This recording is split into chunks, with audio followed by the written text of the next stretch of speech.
Well, this guy's been everywhere tonight. He got drilled by Jack Campbell again. Bam! Meets him right there, runs his feet.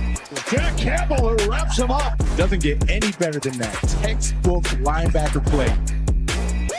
What the f*** I'm talking about? All right. Wait, what's happening, everybody? Welcome in to the Rock Down Detroit Lions injury report, updates, news, rumors, you name it. It's training camp time. And we just have a few of these left. And then it's on to the regular season. Can y'all believe it, man? We are just a few practices away. And then it's time for football. It is time for football, man. You could tell that Dan Campbell was a little bit choked up today. You know, just getting asked a couple of questions, you know, about how tough it is. And we'll go through it. Of course, we'll go through the press conference, but just how tough it was or is becoming to get down to this point, right? To get to the point where you're going to have to say goodbye to some guys that you spent all summer with, all spring with. I mean, really since end of April. So May, June, July, August, 4 months. You just spent 4 months of your life with 90 guys, and half of them are going bye-bye.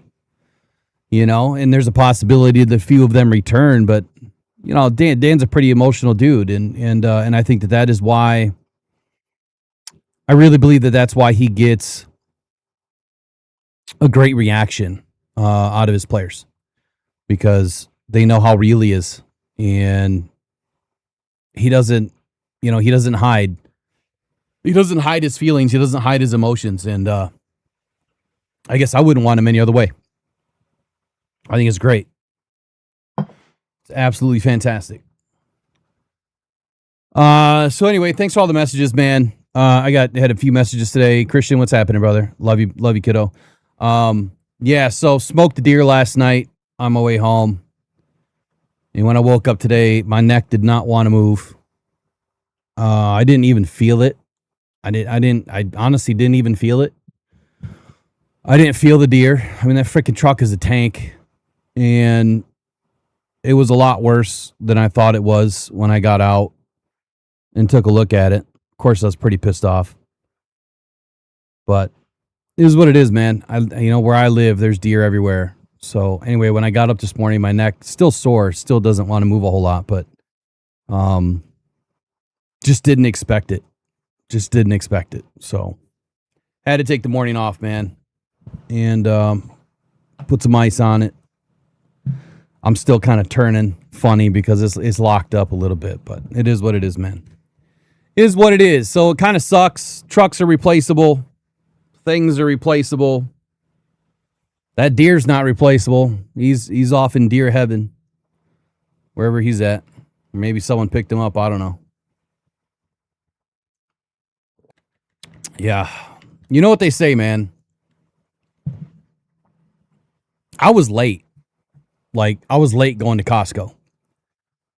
And had I left on time, I would have never hit that deer. Who knows? Could have hit a car instead, right? Or a pedestrian, or, God, forbid something like that. But at least it was just a deer. There'd be plenty more of them made tomorrow. I'm sure they're getting made right now. There's brand new ones. Putting them in the hopper, spitting those things out. There's too many deer out here, man. They're everywhere. Everywhere. All right, so we got good news, bad news today. We have training camp updates. We're going to do the injury report. I did a full injury report.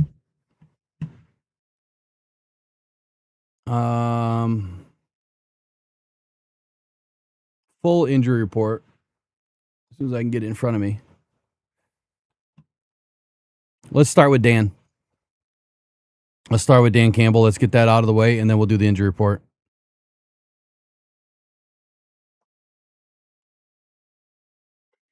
We're going to back down a little bit today. Well, that's crazy. Hold on. Tomorrow.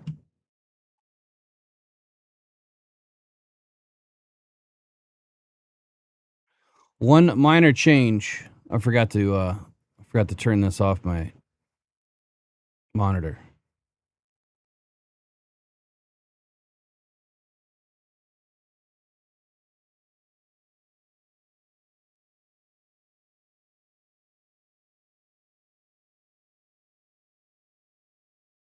Uno momento, por favor.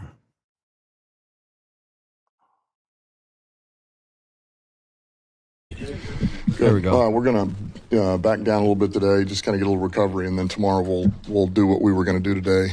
They were humming yesterday in a good way, so just trying to be smart, and then we'll pick up where we left off. But we'll get them moving out there today. It's been good so far. It's hard to believe it's almost over, but that's where we're at. Questions?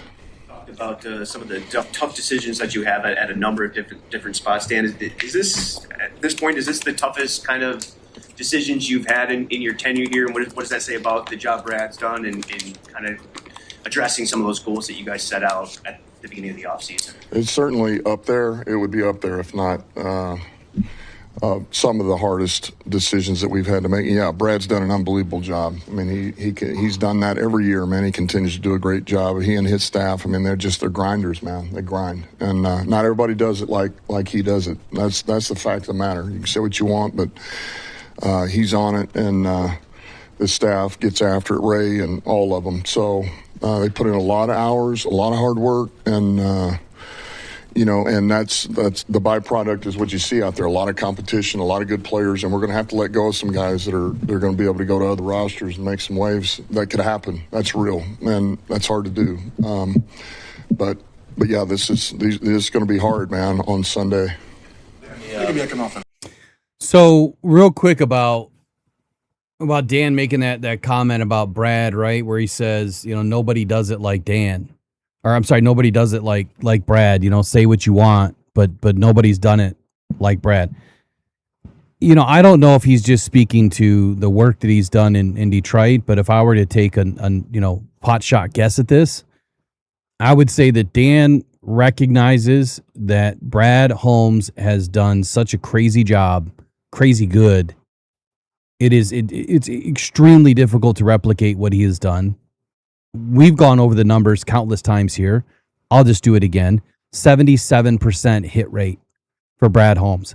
A hit rate that I've calculated that players have lasted more than 2 years in Detroit from being drafted. 77% hit rate. The league average is now below 53% of even making a roster one time. But Brad Holmes is doing it at an ungodly level. Not only that, but his hit rate for players to become starters is about the league average for them just to get players to stick to the roster. Now, does that mean that Brad is and Dan are holding on to guys too long? I don't think so. I mean, they made fairly quick decisions with Broderick Martin and Hendon Hooker, and Antoine Green got hurt. Chase Lucas was one of the only ones that I don't even think he made the roster the first year. James Houston didn't make the roster, and then he came back. So yeah, I don't really think that they hold on to players. Honestly, I don't even think that they're like Dan's a player's coach. I think we understand that, but Brad's not. He doesn't appear to be like a player's GM, even though he wants to bring you in, draft you, right, get you developed, and then re-sign you. I think that's different from developing your core and developing really good players to just keeping guys because he drafted them. Like, I really don't think he's hanging on to guys just because. I think that he knows, I brought this player in here for a reason. We know what it is. We need to get it out of him. And if we don't, you have 2, maybe 3 years tops in Detroit to figure it out or you're gone. And I think that's kind of been the mantra, honestly. So let's continue on here with Dan. You talked about the stiff competition on the back end of the wide receiver room. Somebody like Dominic Lovett, what are you looking to see from him over these next couple of practices and on Saturday? Yeah, just consistency. I think that's the biggest thing. He's a young player, but the consistency of what he's asked to do, man, all the little things. And when you got a receiver room like you've got right now with a lot of guys that are practicing and playing on a consistent level at multiple spots, that's the next step for him, And look, he's working at it, and man, he's competitive. He's a good athlete, but that's the next step. offseason there was a concerted effort to get a little bit younger throughout the roster. When you're making some of these final decisions, 46 through 53, how much do you weigh potential and youth and upside versus maybe that grizzled vet that I know you also love that can step in and give you contribution right away if they need to come into the lineup? Yeah, I mean, you are trying to weigh both. But I look at it, I think, a lot in, the development, it's one thing to say, a year from now you have this. It's another thing to say, yeah, okay, we can see that. But more importantly, 6 weeks in, this guy's going to be able to help us, 6 weeks from now. So, like this season, at some point, this guy's really going to be able to help us and continue to grow. And by the end of the year, they may be banking some pretty important reps that are going to be valuable for us on offense, defense, and probably special teams. That's where it really comes into play. I think, that's the hard thing, the projection of, well, maybe nothing this year, but next year. I mean, that's tough. But if we think they can continue to grow throughout this season and you take a couple of lumps early, it may be worth it. So it is a constant. You are weighing the scales there.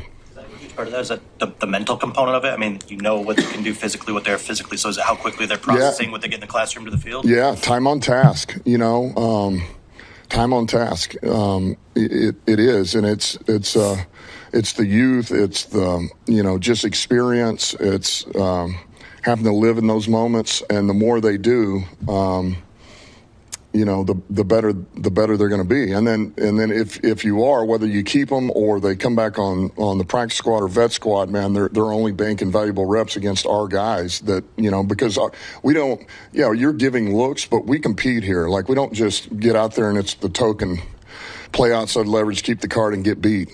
No, man. Like, Wednesdays and Thursdays, you're trying to win. Like, you should be winning against St. Brown or JMO or whatever, or vice versa, against Rock or Reed, or we can go down the line. Like, you're not just out here, you're not just a token body. Like, we need to see you compete and win, because those are important for us. Guys have made the roster, guys that we've brought up from practice squad or that were on the roster, they're 52, 53, and now all of a sudden they get elevated to go to the game because they've proven it. So that's important to us. Camp started, you said you thought the offensive line would be improved and not just by a little bit. Can you say that about the defense now, what you've seen so far, that it will be improved? And I don't know, by a little bit, by a lot bit, have you seen enough? I feel really good with where our D-line is at right now, and really that front seven. I feel that group of guys plus bench, plus the bench. I feel really good, man. I feel like it's a good group. It's a versatile group. It's there's depth in there. There's pieces. You can ask them to do different jobs. And so, yeah, you're asking me right now. I feel really good about it. But I've been watching these guys now. We've been in camp for I don't know how many days. But, hey, till we get in a real game that really counts, real minutes, that'll be our first. New Orleans will be our first big barometer. That's when we'll really know where we're at. And one way or another, that's just one game. And then it's, what do you need to fix? Where do you need to get better? Or you're humming pretty good, but you still got growth to go. So I like where we're at. When you say defensive line, are you speaking pass rush as much as anything? I'm speaking all of it. I'm speaking the run game. I'm speaking pressure. I'm pass game. All of it. To me, that's what D-line is, man. You play all of it. It's like O-line, man. You got to pass protect and you got to run block, We can't ask one of these guys to come in okay, you're good at run blocking as a left guard. Now get out for pass pro. Get in there. And yeah, you can do a little bit if you got them in pass downs. I'm talking about our D-line. Hey, we got them in third and 12. Then, yeah, you can bring in a little faster group. But at the end of the day, these guys got to be able to do everything. Vets in the front seven. We haven't asked a lot about this game. Joe Bacci, what do you remember about him from back in New Orleans? I think you were with him his rookie year a little bit. And what sort of game is exactly what he was when he was coming out. Smart, just a smart, crafty, all-out linebacker, can play all the spots as needed, special teams, and he just has picked up where he left off from when I remember him. I mean, that's what he's been in this league, and he's walked in the door, and he's got a great grasp of this defense right now, and you need him, he can go here. You need him, he can go here, and he gets the job done, and he can play on special teams and do anything that Phipps asks him to do. So he's pretty dependable. He's reliable, and he's made plays in camp. What do you think of Juice Scruggs' performance against Washington and just how he's kind of come along over the last week or so as he gets more regular snaps? Yeah, I like the exposure that we got. That was really our first exposure. I mean, honestly, he got a couple of reps in practice with pads. I'm talking about, more than a couple, but we'd just gotten him back. So I thought that was, I thought that was good. That was good exposure. I thought yesterday was good. I thought he looked good yesterday. And, and there again, he's coming back off of this injury. He's getting familiar with golf and what we're running. He's in control now. He's the guy who's got to make the points, the cadences, all this stuff. So I thought yesterday was good. I can't wait to see him today and tomorrow. I think he's only going to get better and more comfortable with what we're doing. With the roster cuts due Sunday now, it's a pretty quick turnaround. Just who does Very that quick. benefit, and how does Very it change quick. the process going into that final? Especially a Saturday game with this is difficult. This is difficult. So it just, you got to have a pretty good idea where you're at before you go into that game, knowing there's a few spots left. But you better have a pretty good idea because it's a quick turnaround. We land next morning, we get up, and we got things we have to do. And it's difficult. It's on you. Dan, I feel like Tate Ratledge took some pretty major strides in the second half of last season with like one of the better young guards in the league by the end of the year. What does the next steps for him look like? I think he's another consistency, and that comes with young players. I could say that with Tyleek. I could say that with Tesla. Any of these young players that have banked some reps, but now they're going into year two, they are improved. And Tate's had a really good camp. He really has. I mean, I like where he's at. But now it is the consistency, man. Can you do those little things over and over and over a heck of a lot more than you don't, And that's always going to be for a young player, man. That's the next step in growth. But I think he's had a really good camp, man. I like where he's at. Couple quick ones on injuries. Just Izzy's missed a couple days, and then Nowaski left early yesterday. Didn't look great. Yeah, Izzy, it'll probably be a little bit here. I don't know if we'll have him for the opener or not. But we'll have him. I mean, we're going to get him here. If it's not then, we'll get him here early in the season at some point. And then now we think is just a little strain or sprain. So I think we'll be okay here. Let it calm down, so I'm not as worried about that. What's that? What's his? He's got an injury. Dan's hilarious, man. He's got jokes. Yeah, Chris, if you could send it to me too. So I just pinned the Discord link, but I wanted to put up another way too. Anyway, if you guys are interested in the Discord, go ahead and sign up, man, or whatever the hell you do on Discord, because honestly, I don't know. Just go ahead and do your damn thing. We'll if you have issues, you can create a ticket. Shouldn't have any issues, but you should have just about anything you want in there. You'll have Lions news that pops up all the time. You'll have my videos, my live streams, Detroit Football Journal, all of the NFL news. And we'll continue to add things as you guys make requests. We'll continue to add things in the Discord server. And then as I get used to it, we'll start to incorporate it. We'll start to incorporate it, during game streams and try to make it more interactive and make it more fun. I'm also going to be launching a webinar for members so that we can do some other things, but I'll communicate that with you guys separately. Anyway, so as far as injuries, man, like it sucks that we've got more injuries yet again. We don't know the extent of what's going on here with a couple of the guys, but let's just kind of talk about where we're at right now. It's a very unique situation this year with having to do the cuts 24 hours after the game, and that's why they backed it up till 6:00. It's very unique. So what I already know, what many of us probably already know, and some information. I've got a conference call tomorrow. Some information that we should understand. 45 of these players are locked in. At least 45 players right now are locked in. And it could be more than that. We may see some of the guys that are already locked in because we're going to have to on Saturday. Playing time quite honestly, does not mean a whole lot. It really doesn't, because think about it this way. I'll use the Isaac Tesla example from the other day. Isaac Tesla is definitely locked into this roster, right? I mean, you would be flabbergasted, blown away, jaw to the floor if he didn't make this roster. But you hear these, people whining and complaining, about Isaac Tesla having a rough training camp or a rough preseason game, and then not getting targeted in the second game, yet he played, at least 28, 27 snaps. Well, the reason why he's out there is not because he sucks. The reason why he's out there is because he needs reps. That's why. He's young. This is his second season. It's his second training camp.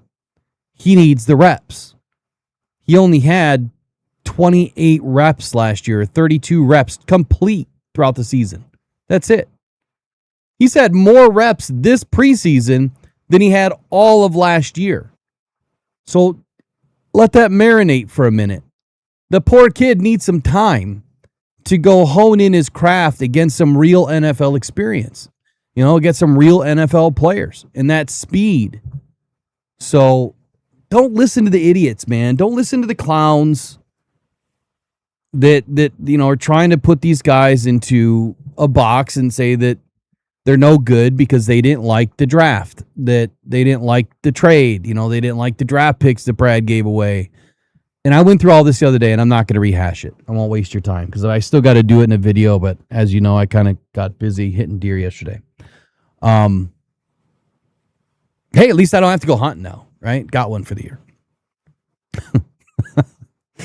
Actually, it's like my second one in 2 years, 3 years, 3 years. I hit one, I think, in 2024 or something like that too. But anyway, reps can mean a couple of different things. One, you want the guy to get reps because he needs the reps. He needs the time. He needs the experience. You want him to get better at what they do.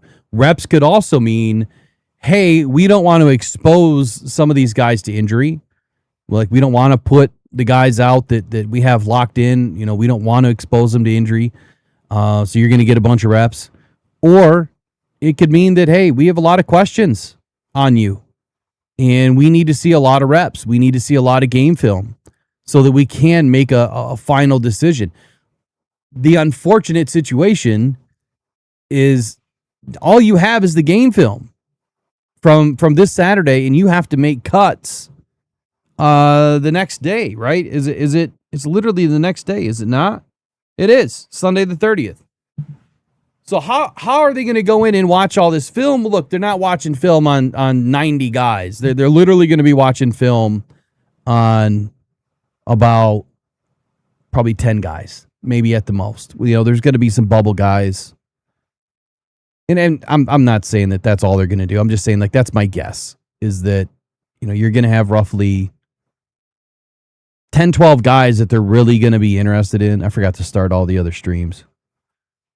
They're going to have about 10, 12 guys are really going to be interested in. There's probably 8. Or maybe there's 20 guys because you still have the practice squad to fill out. But there's really probably 8 guys, 7 guys that are really battling right now. So very unique situation. I want to go back into the chat because I made a simple comment about Brad Holmes, and there was some comments being made about how good Brad Holmes is, and I want to go back to that because a couple of things that this individual said are spot on, and then there's one I've got questions on. So Auteur said Brad Holmes was directly the reason for Aaron Donald, Cooper Kupp, Jared Goff, Todd Gurley, Penei Sewell, Amon-Ra, J-Mo, Gibbs, Laporta, Jack, the list goes on. And you're not lying. Like, that is 100% accurate. So Brad was the director of college scouting, the director. So that means he was above everybody. So when it comes time to do the draft, he's the man. He's the one that's doing all the finals on everybody. He has his whole team, that's spread out across the country, across the world in some cases. And so he does all the finals. But the players that he was directly involved with bringing in, just to expand that list a little bit more. So we'll go Aaron Donald, John Johnson III, Jordan Fuller, Cooper Kupp, Jared Goff, Darius Williams, Natrez Patrick, Janoris Jenkins, Todd Gurley, Tyler Higbee, Gerald Everett, Samson Ekubam, Rob Havenstein, LaMarcus Joyner, Josh Reynolds, Darrell Henderson, Cam Akers, David Edwards, Jordan Fuller, I already said that, Sebastian Joseph Day. Didn't he just give us a day the other day? And then, of course, the ones that I already mentioned, but the Aaron Donalds, I mean, how many Hall of Famers has this guy had his fingerprints on? You know what I'm saying? Like, he's done an excellent job. The one thing I didn't see, where you said Brad Holmes literally drafted 2 teams into the NFC Championship after a 3-4 season turnaround, took one to the Super Bowl. So Brad was directly responsible for what happened to the Rams that final year. He just wasn't there. But then again, he was kind of responsible because he took their Jared Goff, which I think we still won that deal. Yeah, the Rams won a Super Bowl with Matthew Stafford, but Matthew Stafford wasn't the full reason why they won that year. I mean, he was a big reason why, but he wasn't the full reason why. You still had, 95% of all the players that Brad helped draft into that team was a big reason why. Stafford was just kind of icing on the cake. I believe Goff would have won that Super Bowl too, hands down. But I also believe that McVay's an a-hole and treats people like crap. And so it is what it is. It is what it is. Goff missed out on an opportunity. And now, McVay's even come back and said that, he made a bad decision. He wouldn't want to unwind anything, but he made a bad decision on how he treated Jared Goff. Jared Goff didn't do anything wrong. But he said he wouldn't want to unwind anything. Who knows? Maybe he ends up going back there. Maybe Brad pulls off the fleece a second time. But the one thing I didn't find, though, is I think you also mentioned that McVay took his ability to draft away or to be part of the draft. I didn't see that because he was still, and I don't know everything, right? But I didn't see that part. He was still the director of college scouting up until he left. So I'm not sure what part of the reins they would have pulled back, but man, great statements by you, Auteur. I mean, it just goes to show that there are some people out there that do believe that Brad Holmes is a very good general manager. And it's like I've been trying to warn everybody for a long time. The reason why I take a stance against all the toxic media and all the narrative drivers is because I honestly don't want to see our fan base drive Dan and Brad out of town. Because I feel like it's getting close. I really do. It has to be telling that they're not re-extended right now.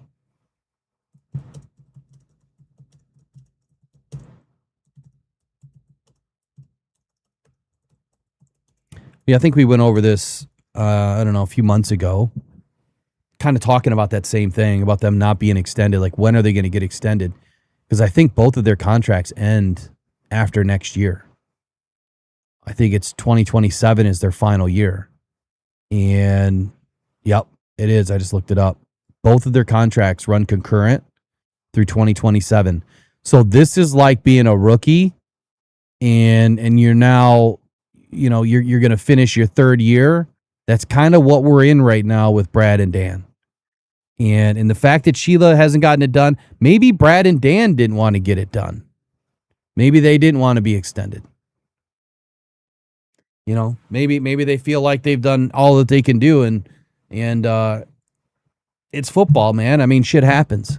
Look, Dan would get a team on he would get hired on pretty much any team in the league. I would say probably 28 out of 32 teams in the league, he'd get a job as a head coach. And Brad would be hired by all 32 as a GM. And maybe, a couple of them aren't looking to replace their GMs, but if the ones that, I'm thinking of, like, let's say the Rams or Philly or, Kansas City or the 49ers, Now, he probably wouldn't want to go to the Packers, the Bears, or the Vikings, but I think that Brad would have pretty much a blank check to go anywhere he wants. And that's just facts, man. Because every team in the league, every owner in the league sees what he has done, and they know how improbable that is. He's the one that started this whole thing about drafting running backs early again because he hit. Now, we've also had some really good running backs. I mean, where else were you going to take them? But it's just weird that they jump all over Detroit for drafting a running back early. But did they jump Atlanta's throat for taking Bijan Robinson? I don't think that they did. Tomorrow morning, by the way, on the morning show, Eric will be back tomorrow. Have a special show planned. We're going to do something kind of fun. It'll be kind of game showy-ish. Going to do some questions back and forth. We're going to talk about the roster. We're not going to talk about the news. We're not going to talk about the injuries. We might talk about some NFL stuff and kind of what's going on around the league a little bit. But then we're going to kind of get into a broader conversation of kind of game showy-ish. But we have a couple of things that we have to start looking at. One, we've got to look at, what is our new season outlook going to be? We're going to do that pretty soon, and what the predictions are. Of course, I put my final predictions out on DetroitFootballJournal.com. Make sure you subscribe and put in your email. It's free. I don't sell your information. I don't do anything with your information. It's free, and then I will also hook you guys up with a free trial. And then I'm still giving away 1 year, man. I've handed out 10 of them so far. We've given 10 people 1 year subscription, so hopefully they take advantage of it. Now, if I see you don't have any activity on your channel or on my channel, then I might just have to boot you. Got to put some activity together, man. Got to open some things. Got to read some things. Let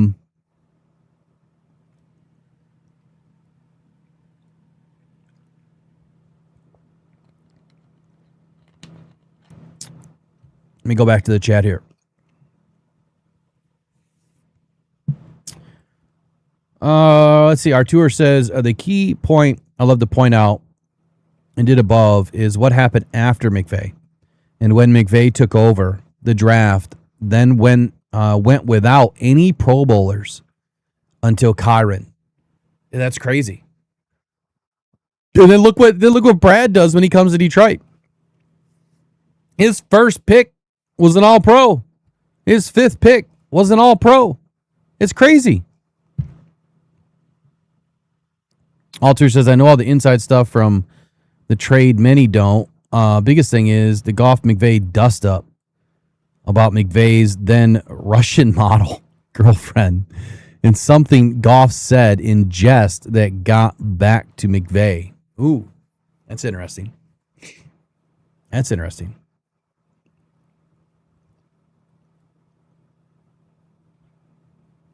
Oh, yeah, I remember that part, Robbie, where Jared Goff really wanted to have a one-on-one with McVay, and it never happened.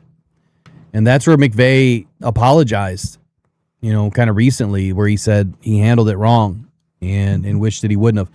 But I wonder if McVay and Goff have ever settled their differences. I wonder if they did. I don't know that they did. I don't know that I've ever seen McVay and Goff ever meet during one of the games, the Rams and Lions games recently. I don't know that I've ever seen a picture of them shaking hands or hugging it out, or you know what I'm saying? I don't think they did.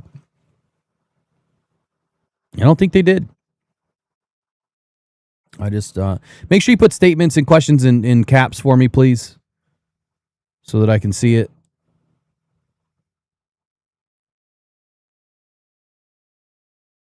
After the McVay pickup, the realigned the Rams hierarchy went from Brad Holmes being number 3 down to number 5. I got you.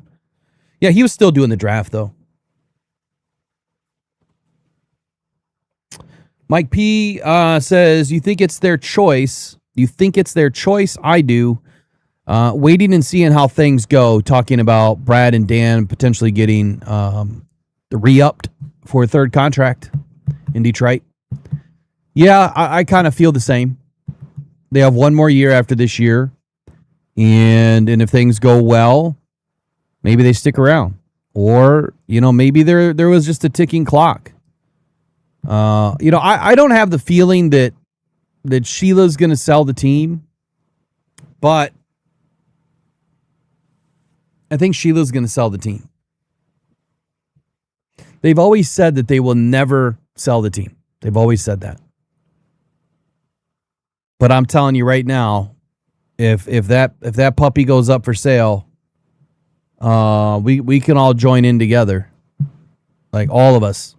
We'll just go to SoFi. We'll go get ourselves a $9 billion loan. How's that? We'll put it back in the fans' control. Actually, it'd probably be $10 billion. Lions are worth a lot of money right now. I think they're going to sell. But I think they want a Super Bowl first. And once they win a Super Bowl, I think it gets sold. All right, let's get back into what we were supposed to do. I'm going to get off track. See how good you guys do get me off track? We got to save that for the mailbag night. Mailbag starts, what day is it today? Today's Wednesday.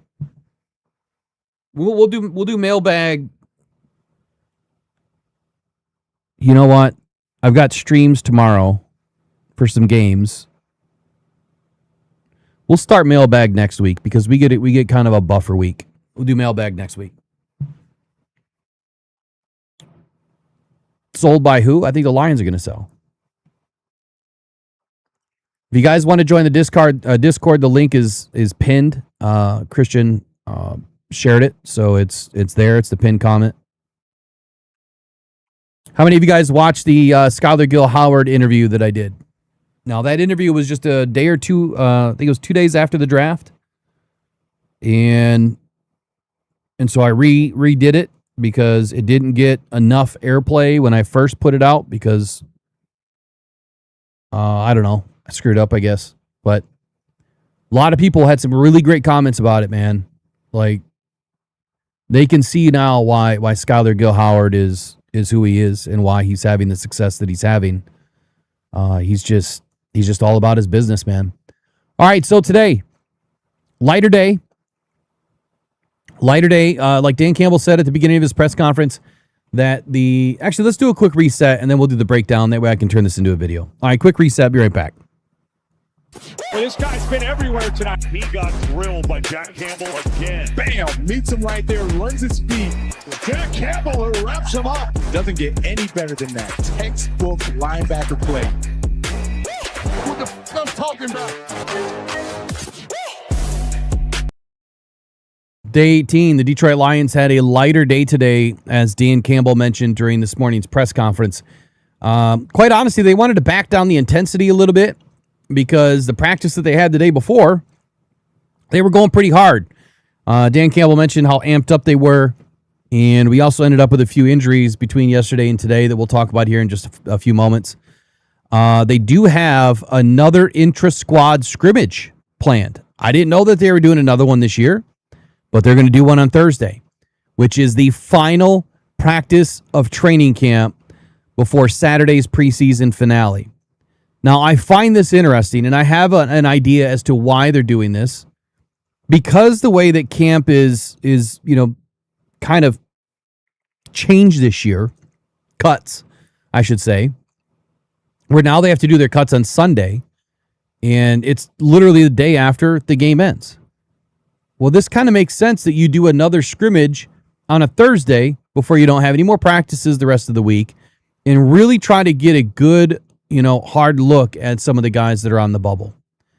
And then that will also, kind of give them a better idea of who they need to suit up for the game and who's going to play a lot of snaps and who's not.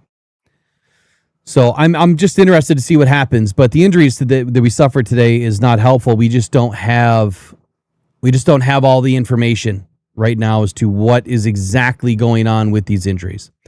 So offense today started really hot in the first 11-on-11 periods, which gave the offense the ball starting at the defense's 40-yard line. Jahmyr Gibbs had a 9-yard run, started the period off really well for the first team offense. Aiden Hutchinson had a sack on second down. And it was a really good response, according to Tim Twentyman, that the defense had and set up the offense with a 3rd and 6 from the 36-yard line. It took just one play and a perfect throw from Jared Goff, and that deep throw down the middle of the field to a streaking Jameson Williams. And the offense claimed victory right away with a touchdown strike. The second TD for the offense. You know, the two first-team units squared up again a short time later into practice. The offense, again, getting the ball on the defense's 40-yard line. And the defense started out strong once again. They forced the offense into a 4th and 2 from the 32-yard line. And that is when Goff and this offense needed a big conversion or a key play over the last 5 seasons is right here, right? According to Tim Twentyman.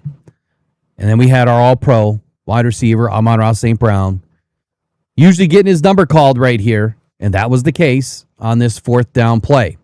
He split out wide, and St. Brown ran a phenomenal route, gained a little separation from DJ Reed. And Goff found St. right in stride when he made an inside move on Reed, and St. Brown did the rest from there, resulting in a 32-yard touchdown. 32-yard touchdown. Phenomenal work by both those guys, Jameson Williams and Amon-Ra St. Brown, getting things started off right today. They definitely checked in for practice.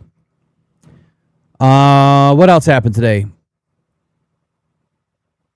During a tough situation, after going 2 for 2 with 2 touchdowns in the first 2 periods against the starting defense, the offense was put into a tougher spot. And this was during a third situational rep. The offense was down 24-20.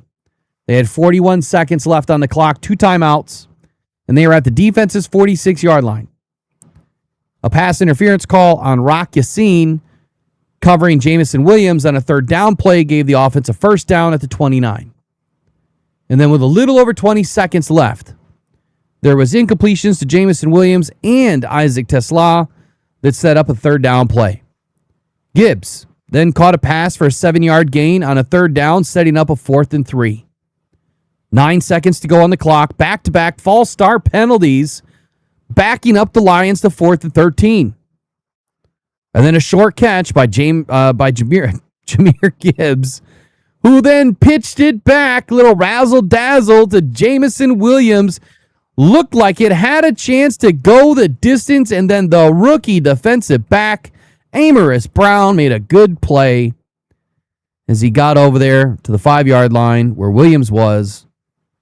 Campbell gave Brown credit for a tackle and winning the drive for the defense, or winning the drill for the defense.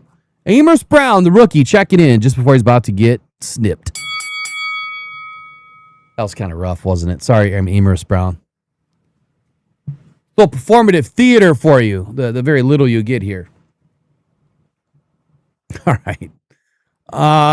Missed opportunities today. The second team offense had some missed opportunities today.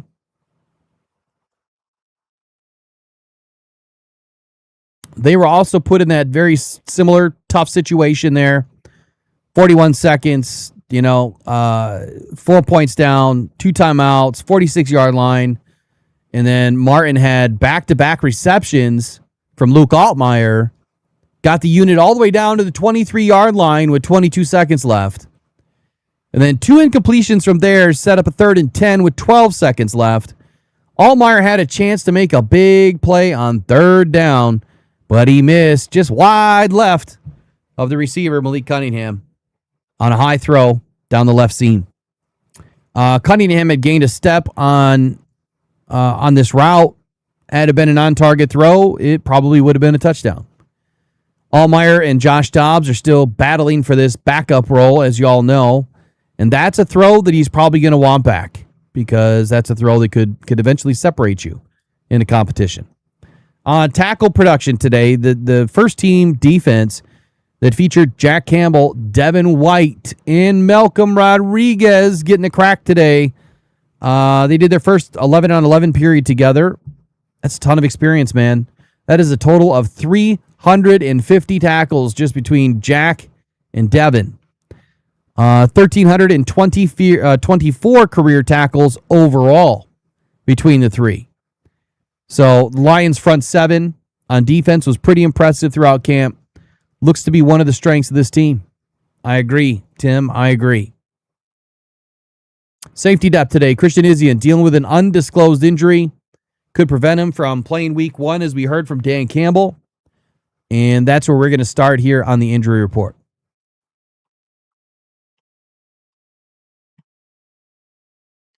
All right, so today we're going to kind of go front to back and just kind of cover all the bases. Brian Branch, still on PUP. There is no clear evidence that he will be ready for week 1.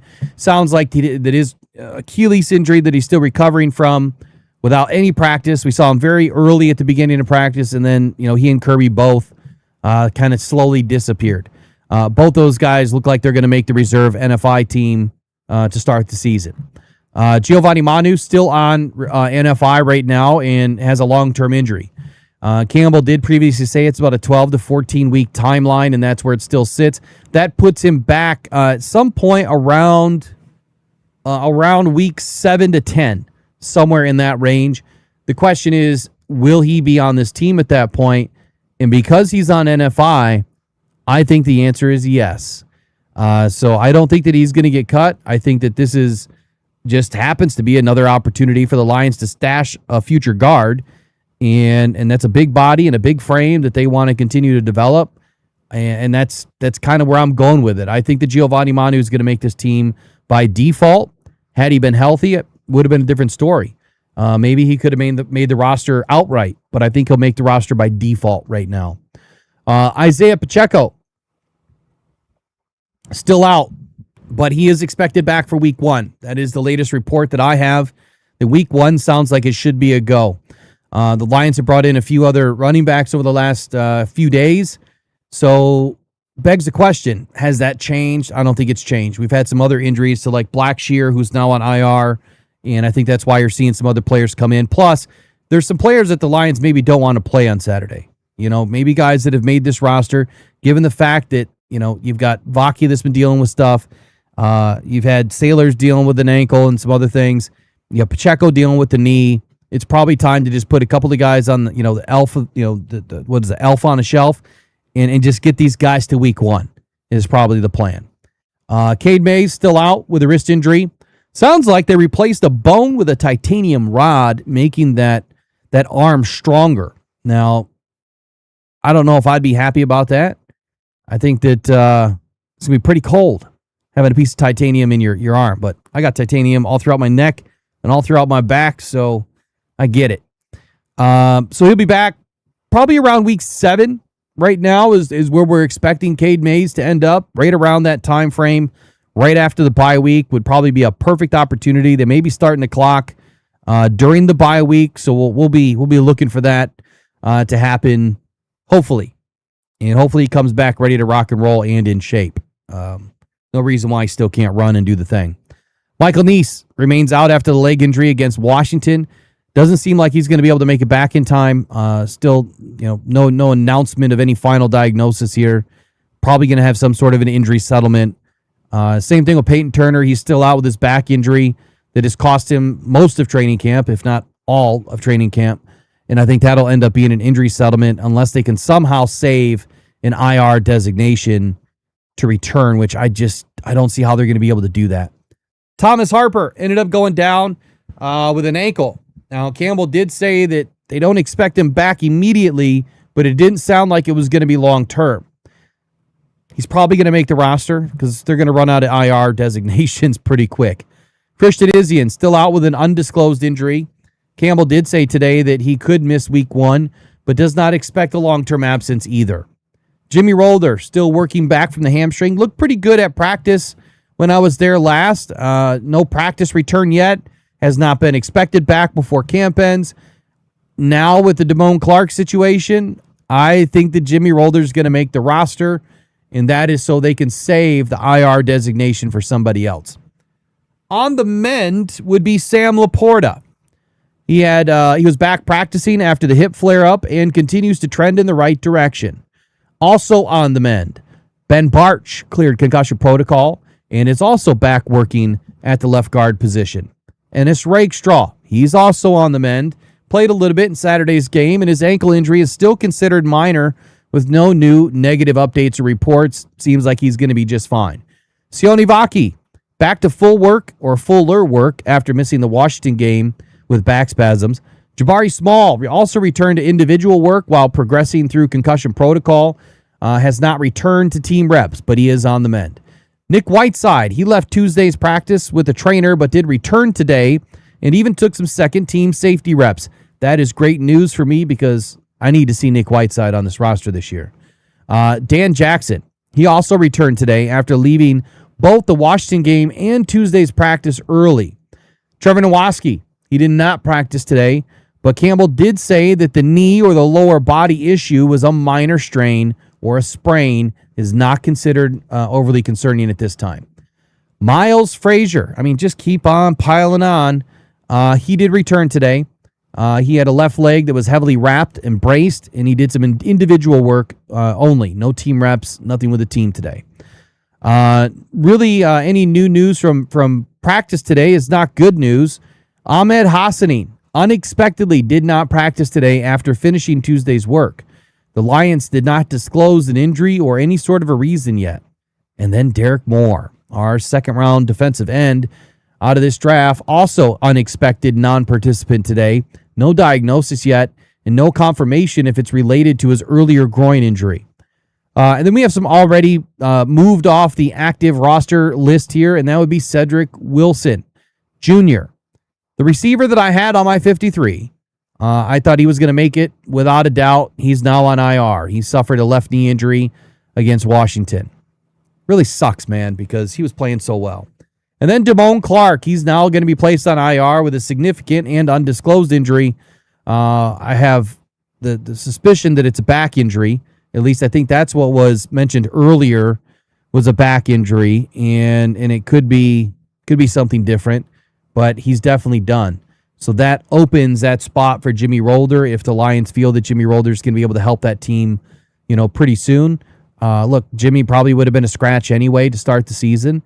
So I think that when you look at, the top 53, you can really look at the top 47. You're going to have 5 to 6 game day scratches anyway.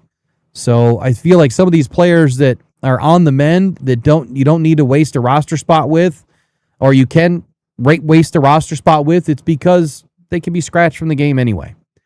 Raheem Blackshear, he's also been placed on IR and released with an injury settlement. So there is still an opportunity that he could be back. We just don't know the date of the settlement. We have no clue. And then for 3 weeks, 3 weeks, as what happened with Ahmed Hassanin, he would be opened up to waivers. And I forget how it works for vets versus rookies, but we can look at that rule another day. Kai Robichaud, another one that has been moved off the active roster with an injury settlement. Same rules apply there. And then Lauren Strickland, also another player that has been moved off the roster with an injury settlement. Look, the biggest names out of today, the biggest issues out of today is Hassanin and Moore, man. They're the two that have the biggest questions. And then Isian is probably the big week one concern. And then Frazier, it's small. And then Nowaski. All players to kind of watch throughout the next couple of days and then see what happens with this scrimmage on Thursday. I assume that some of these players are going to be held out, and we'll see where it elevates from there. But that is your training camp update for day 18, man. Just a couple of days left. We'll be right back. Every day, thousands of people are discovering Uper Lights, Michigan's newest, funnest rock to go find on the shores of the Great Lakes. Don't go out with just any light. Try the Convoy C8 from uperlights.com. It's guaranteed for life, and you'll find all the ones everyone else misses. Quality UV lights that are perfect for Uper Lights with prices starting as low as $20. Please make sure to visit uperlights.com for all your UV flashlight needs with the best guarantees on the market. Just what you wanted and not what you didn't. The best quality, the best guarantees, and the best UV flashlights from uperlights.com.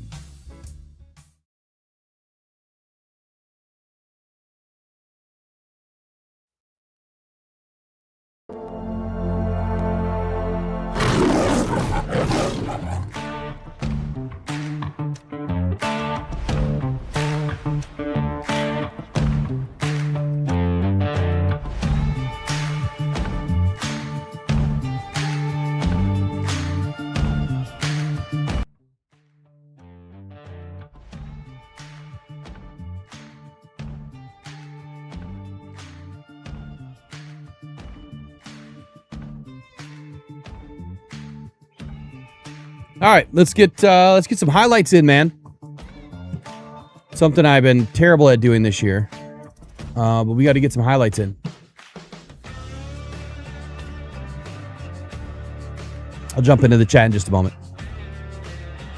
I've been terrible at that too. It just tells y'all I'm human, man, because I'm human.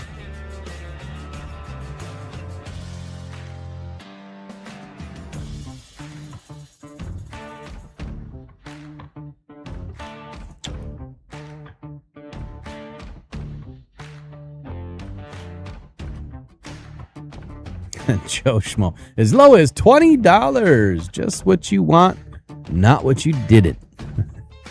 I love it. I love it. I love it.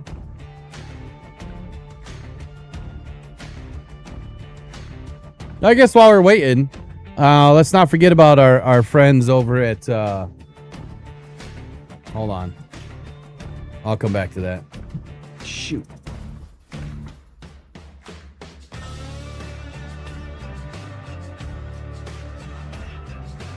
Looks like my ticker's all screwed up.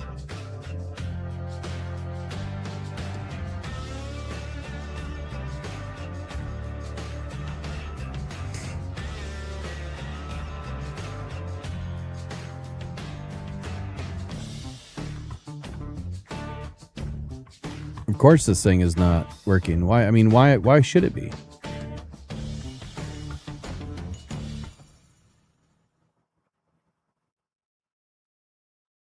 Jeez, with Pete's.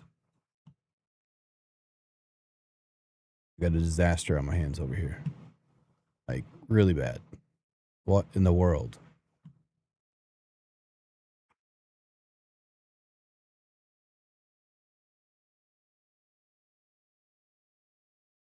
It's like it's not even showing up.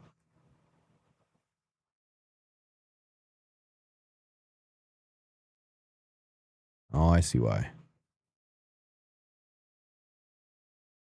There we go.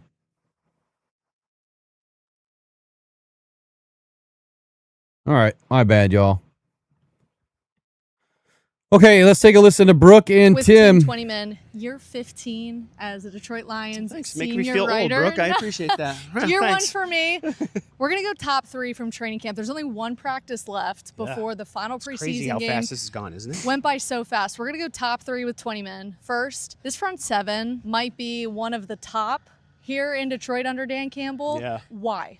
Well, I think you got depth and you've got experience and you've got youth. And so, I think when you look outside at the edge between Aiden Hutchinson, obviously everybody knows he's an all-pro, but, I think they've always been looking for that guy on the opposite side. And DJ Wanham has had a terrific camp, in my opinion.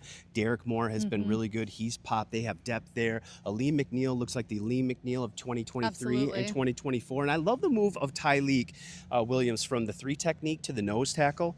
That has been terrific. I just think between the depth, the versatility. Hey, Robbie, did you hear that? It really is. It's probably the strongest defensive line that I've seen since the 2014 unit here, which was historic with Dominic and some of those other guys that were there. This could be their best defensive line just in terms of overall talent. 1,000%. And Lions fans have to be excited about that. 1,000%. Have to be excited, too, about the wide receiver competition that continues to ramp up. It's 4, 5, and 6. Who is it going to be? Yeah, it's going to be tough. I kind of have Dortch in that number 4 spot right now. I think he goes into the area as your punt returner, a guy that can be in the slot, got experience in Drew Petzing's office. I think that helps him. But who's that 5 and 6? Are you going to be able to keep 6 because of some of the other tough decisions that you have along the defensive line? Tom Kennedy, he's been here, it seems like forever. He's got the trust of the coach, can play the X, Y, and the Z return punts. Tay Martin, a young guy who I think has been terrific in camp. And I think, Brooke, when you look Saturday and you maybe want to sit down, you want to be like, okay, the number 5 and the number 6 spots, watch special teams. That's going to decide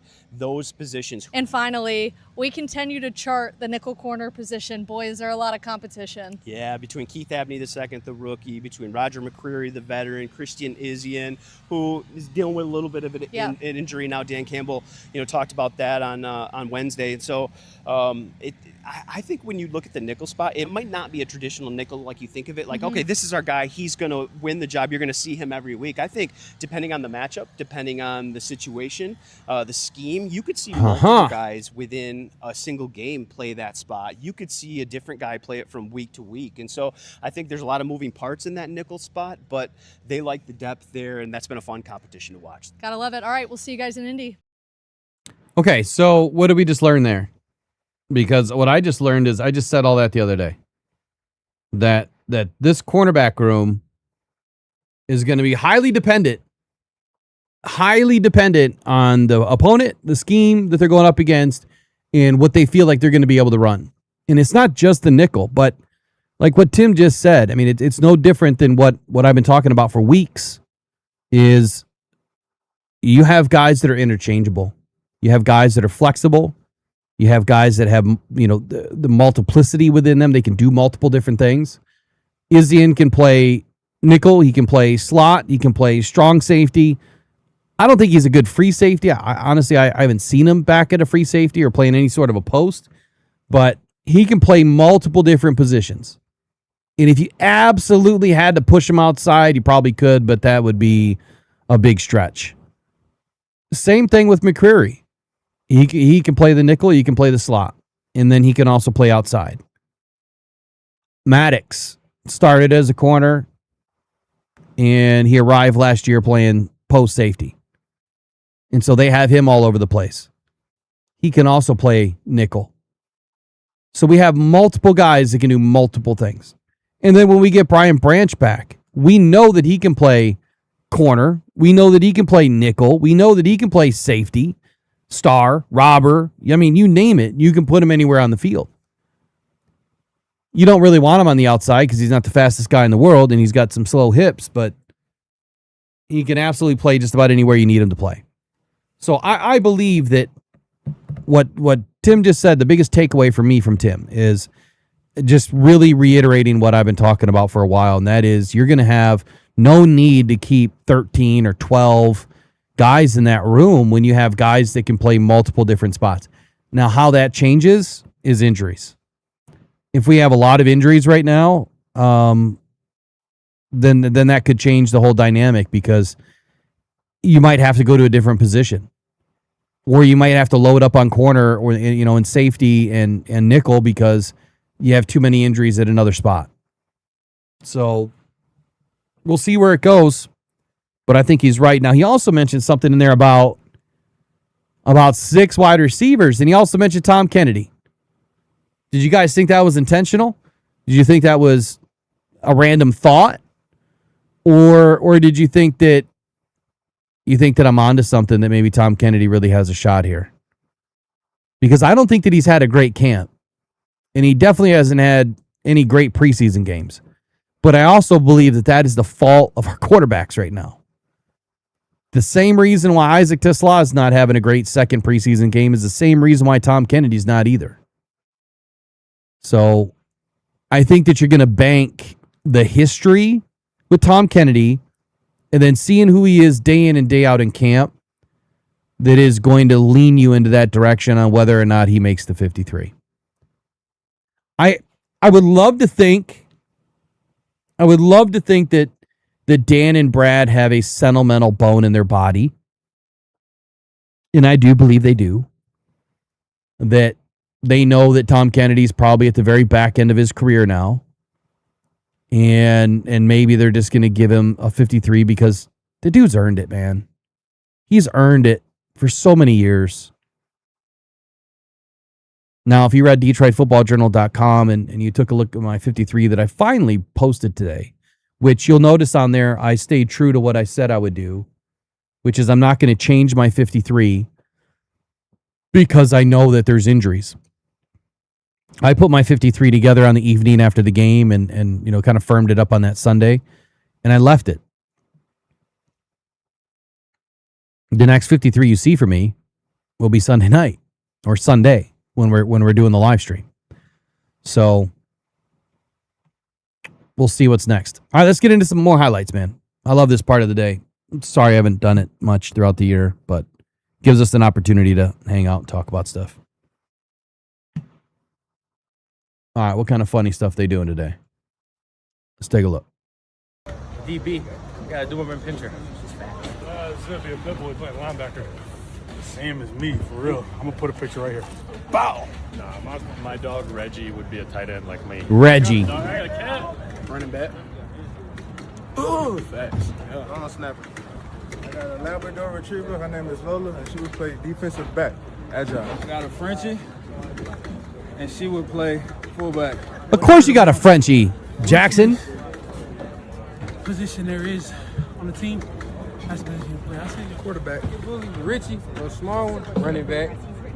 My big one, Bear. My Rottweiler, DN. And my pet snake, QB. You know what I thought about it? Pet I changed snake. My answer. The dog wouldn't be able to hold the ball. So my dog would be a special teams demon like gunner, the R5 on kickoff. Just straight special teams. There you go, Meeks. Man, look at Meeks. Hold on. Look at Meeks. Meeks got some thickness to him. Look at that chest, man. He's popping the pecs. He's doing the rock. He's popping the pecs. Golf. Just straight special teams. Go down, bite somebody. That's needed. Got an Italian Mastiff, so I think he would be like... Italian Mastiff? I would say like a DN, for sure. Personality? He's an American bully. I gotta put him at guard. Personality, DB. Built, fullback. For sure. I know it says dog, but I have a cat, and it's a hairless cat, Sphinx. His name is Loco. And he would probably be like Jahmyr Gibbs, play running back for sure. He's fast and crafty. All right, gill-howard, we're going to have a conversation now, bro. You got a hairless cat, the ugliest freaking cat in the world. Those hairless, my mom had 2 of them damn things, and they were the most god-awful ugly things I've ever seen in my life. The cats that I actually liked that she has African servals. You guys ever seen an African serval?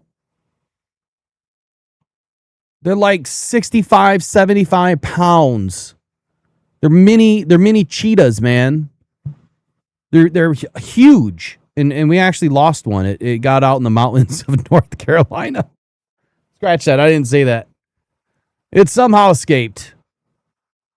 And now it's mating with all of your neighborhood cats, I'm sure. I had to look up this Italian Mastiff because Italian Mastiffs are freaking massive. Like, he seriously has an Italian Mastiff? Hold on. Check this out. Hold on. Italian Mastiffs are huge. I'm surprised a lot of these guys have dogs. You know what I mean? With how busy they are? Hold on. What am I trying to do here? I'm trying to throw this up on the screen. I got to switch screens. Hold on.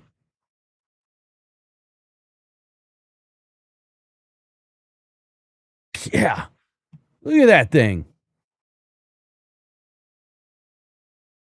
Look how big that is.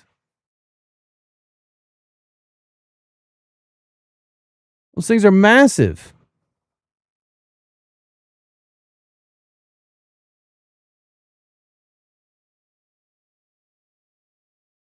Italian Mastiff. My God. All right, let's keep rolling. Kennedy. My dog would play linebacker. All right. Well, we rounded it out with Kennedy. What's up next? Jack, go figure. Woodhaven. Is he doing a Y'all duck spent call? money on this. This is a nice call. Do I get to You keep keep it? Really? Yeah. I got the pressure on me now. It'll be all right. I'm not like, I don't do anything exotic. I'm like old school. I'll give you like what I would do when I'm actually hunting. That actually sounds like a real turkey. I gotta get my reed wet. It's brand new, so I gotta break it in a little bit. Right. Then you wait, he'll gobble. 5 minutes later, and I'm just hit the same thing.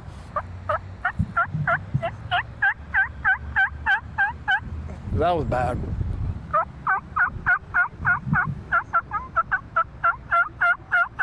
And then this isn't what a real turkey, but if you want, people are really good and can cut. Yeah. I can't cut. It's like, same exact call I just did the yelp, but now I'm gonna do it on the box call. Now, like a perfect day, they can hear you good. You pull your mouth call. This box sucks.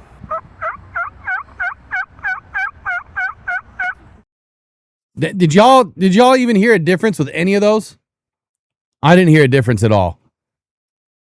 We really hurting for some content, aren't we? That's hilarious, man. I love Jack. All right, we're gonna cruise past Dan. What else we got? We're gonna cruise past Brooke. There we go. Let's get some highlights in.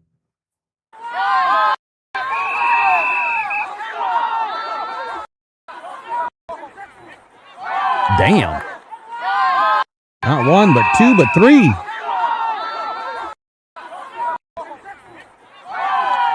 Who was that on? Who was the first corner?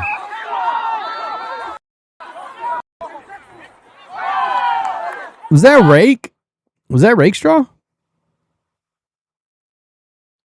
Damn. Look at him doing flips.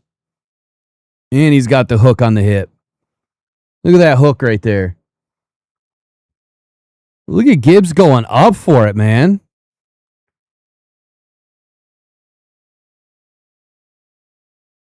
What a catch. Who is that? Is it 2.6 or 2.8?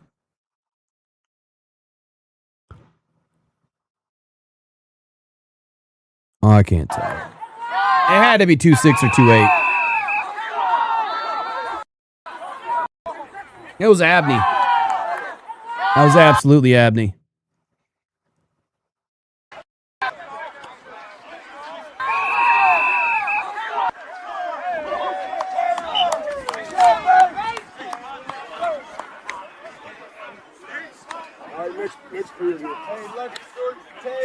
What did he do? Just hit like a 69-yarder? 50, 60. Damn. How many steps did he take? Was it a normal 3?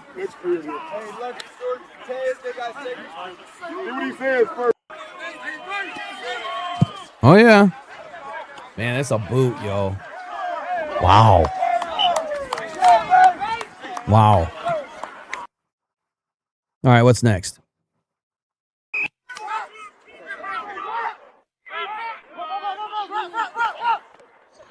There you go, Rock. Oh, that was a flag.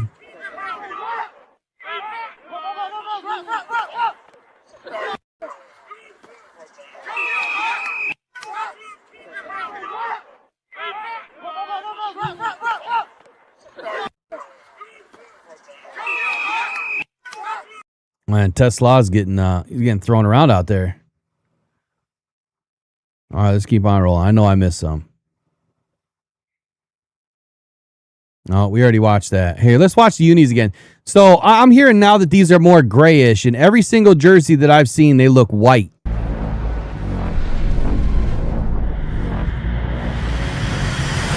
But if you hear him roar, it's already too late.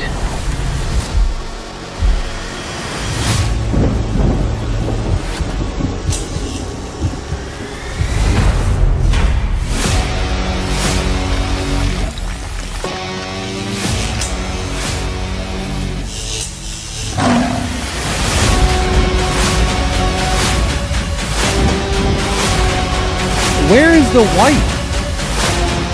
I mean, where's the gray? I don't see the gray.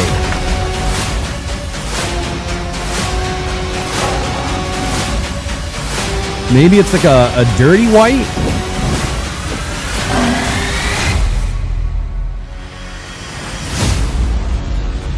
Which is funny because 2 years ago, remember how Dan said I saw him 2 years ago and haven't seen him since? So 2 years ago, I bought this gray jersey that I've never seen before. It's a light gray Jared Goff jersey. And I'm wondering if that's the gray because it's really light, like really, really, really light. I've never seen anyone else have this jersey. And it's legit. It's not from China or, something crazy like that. I don't buy the fakies.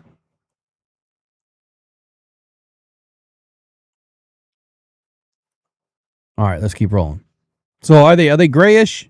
I mean, I'll find out. I mean, I've got some ordered.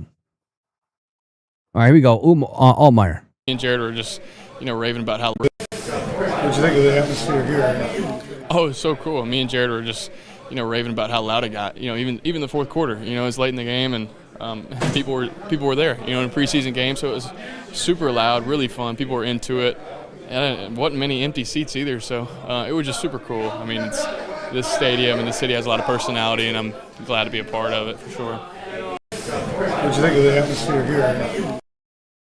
It says silver on the site, Eric. I haven't seen him on the site.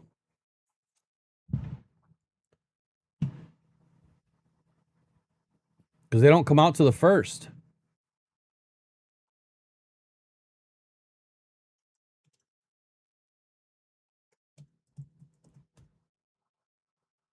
I've looked everywhere.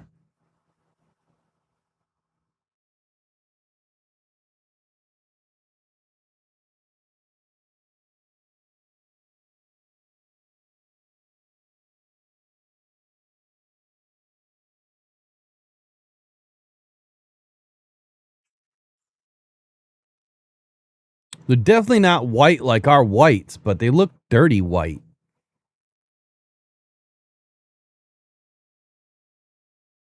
Which site did you say? The Nike website?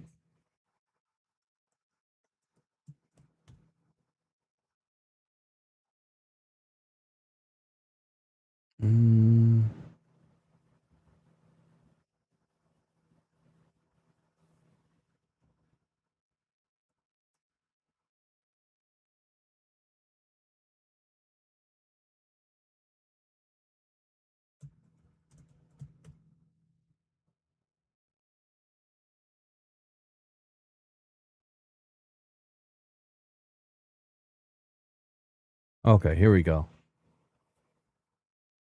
They are on there. All right, it says shown in silver. Spotlighting iconic matchups across division rivals, these peninsula rivalries collection, da-da-da-da-da. Inspired by local communities. Sweat, wiki, and technology, da-da-da-da. Okay, so it does say silver. So the numbers that they're releasing are Gibbs, Hutch, St. Brown, Goff, Jamo, Laporta, Panay, and Branch. Those are going to be the only ones. And they're $225 on Nike. I can't wait to see what my cost is going to be. Now, these are dry fit NFL limited jerseys. So if you're going to get one, you better get one and better not wait. But if you do want to pre-order some, I might be able to help you out. Maybe we should give one away. Let me see how many I can get my hands on. Because I got to order for 6. Let me see how many I can get my hands on. Maybe we give one away during the first stream. Maybe we'll do that because we'll be able to get our hands on it before the first stream. First away game. All right, we got some more highlights in here. I think we're done on highlights. Yeah, I think we're good there. All right, be right back. Well, this guy's been everywhere tonight. He got drilled by Jack Campbell again. Bam! Meets him right there, runs his feet. Jack Campbell wraps him up. Doesn't get any better than that. Textbook linebacker play. What the f*** I'm talking about? You know what I don't understand is how do people say that they look like the Panthers? Like, they're not even close. Like, not even close.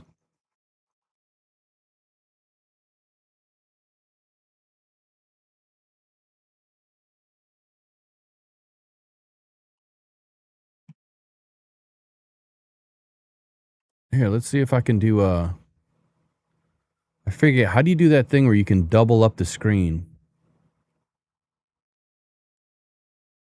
I forget how to do that. Here we go, split view.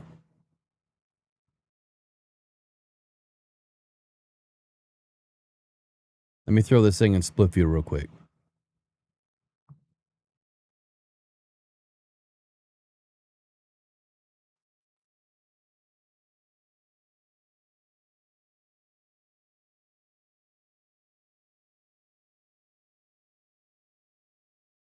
Oh, come on.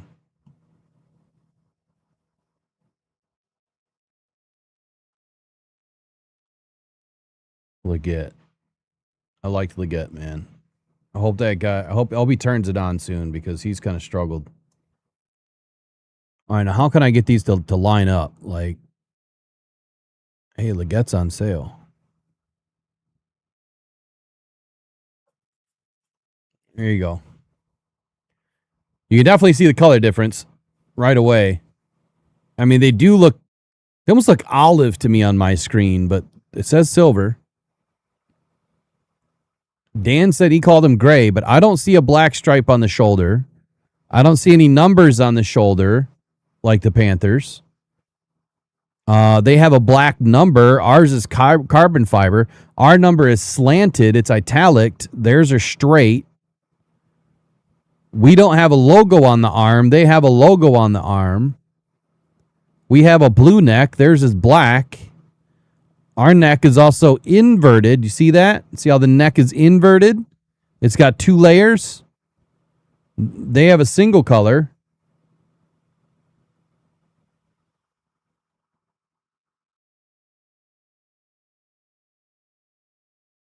All right, which one looks the best? Man, 1-6 always looks the best. I think 1 looks silly. I think the single digits look silly. All right, let's look at the back. We got any with a back profile? I guess we got Branch. Yeah, they're not even close, y'all. Like, not even close. I think people just try to find stuff to bitch about, man, to be honest with you. All right, what else is on the mind tonight? What else y'all want to talk about? We went through our, my fashion breakdown. There you go. Hey, I just got a keen eye for stuff, I guess. Apparently, I'm colorblind, though.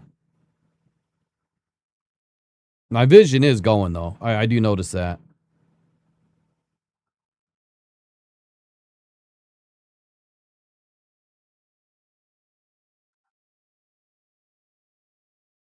Ever since they took my thyroid, man, my vision has just been getting worse and worse and worse.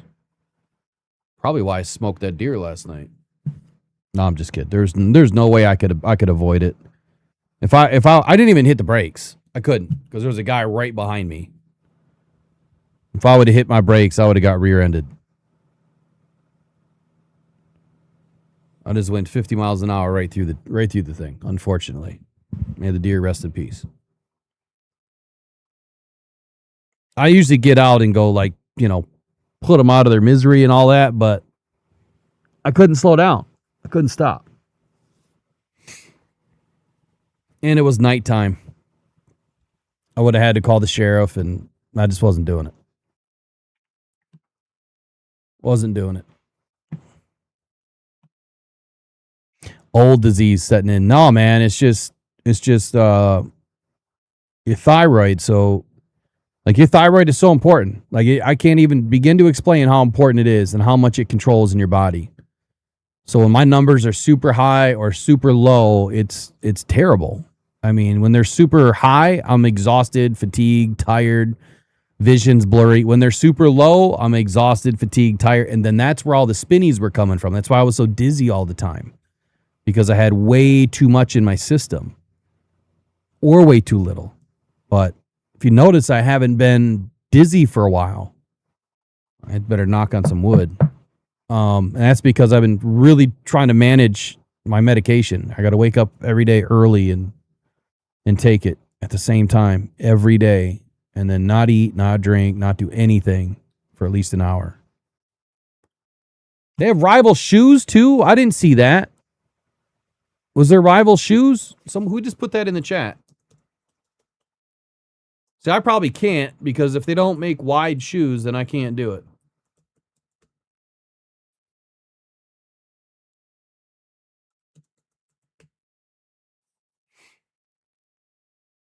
You know what they say about guys with wide shoes, right?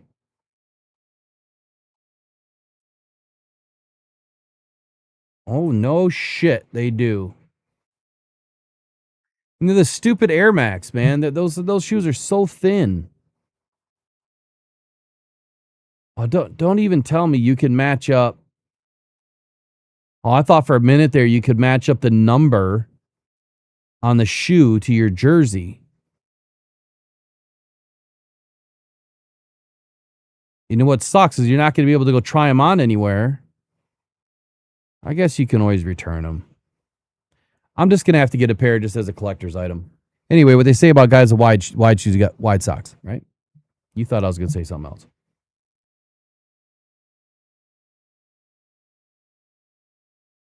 Yeah, those shoes they're kind of sick.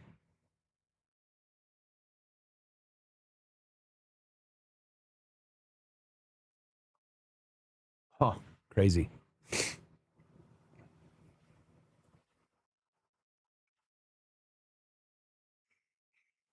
What's the 1934 club? What about it? For pregame? 300 per person per game? Yeah, I'm good. I mean, that should be almost double what you pay for one ticket for a season.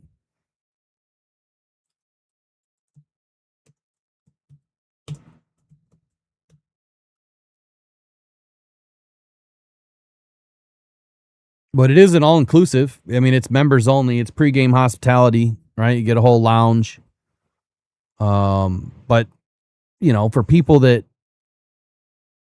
want to drink and whatnot, yeah, great. Have at it. So I don't drink.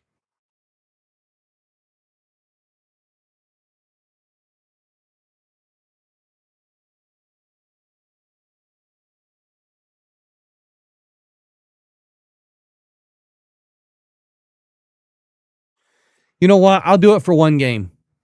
Eric. Let's do one game. We just got to experience it for one game. If they'll even sell it for one game. I don't know. I've never looked into it.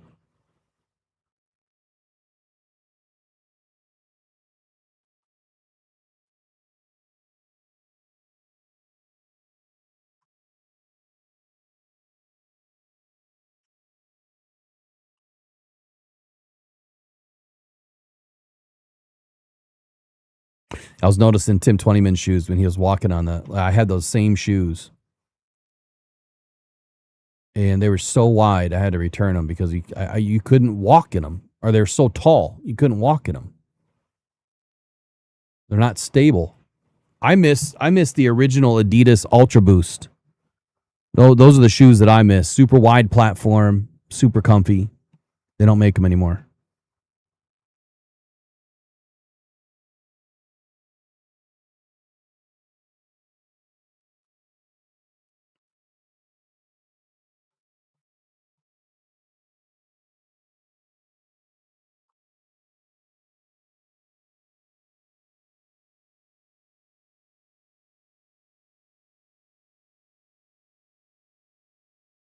Who made those rival jerseys, Chris?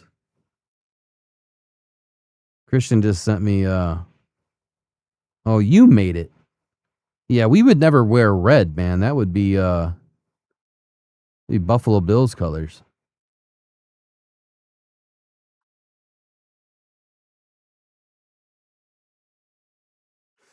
You know what they should have done?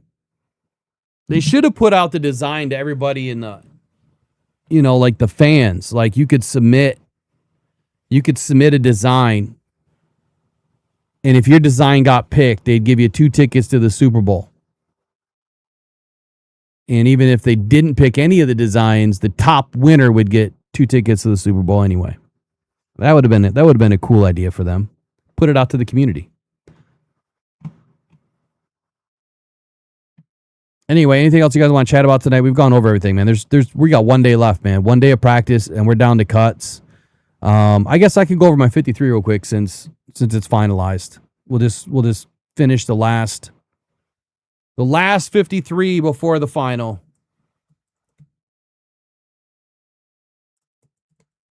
And so, Mike P, I did get your message. I responded back to you. If you submitted your 53 for the we're doing a giveaway, so you have to submit it by Saturday night at midnight. You submit your final 3 to mailbag@rockdown.com. And Sunday we'll do the live stream when we start breaking down, everything for who made the team. You get 1 point for every correct pick. If you don't put 53 on and 53 make it, you're going to get negative points for every player you don't put on. So I don't think that it benefits you to not put 53 on. I'm just saying that. If you're willing to take the loss, then do it, I guess. But I'm going to give away a mini helmet, signed mini helmet. Like I said the other night, I think it's Derek Barnes. It's already boxed up, ready to go. So submit your 53, mailbag@rockdown.com. And then we'll open them up on Sunday, and we'll grade them all out and figure out who won.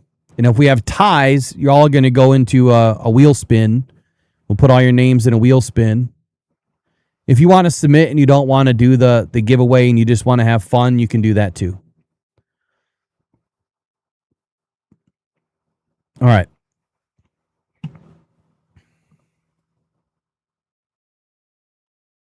Here we go. Final 53 before the final 53. Still have 24 players on offense. Jared Goff, Josh Dobbs. There we go. Now you should be able to see it a little easier. Jared Goff and Josh Dobbs. Like, this one's not. And Altmaier on the P squad. I don't think that Altmaier is at risk of getting poached. I really don't. I don't think he's done enough.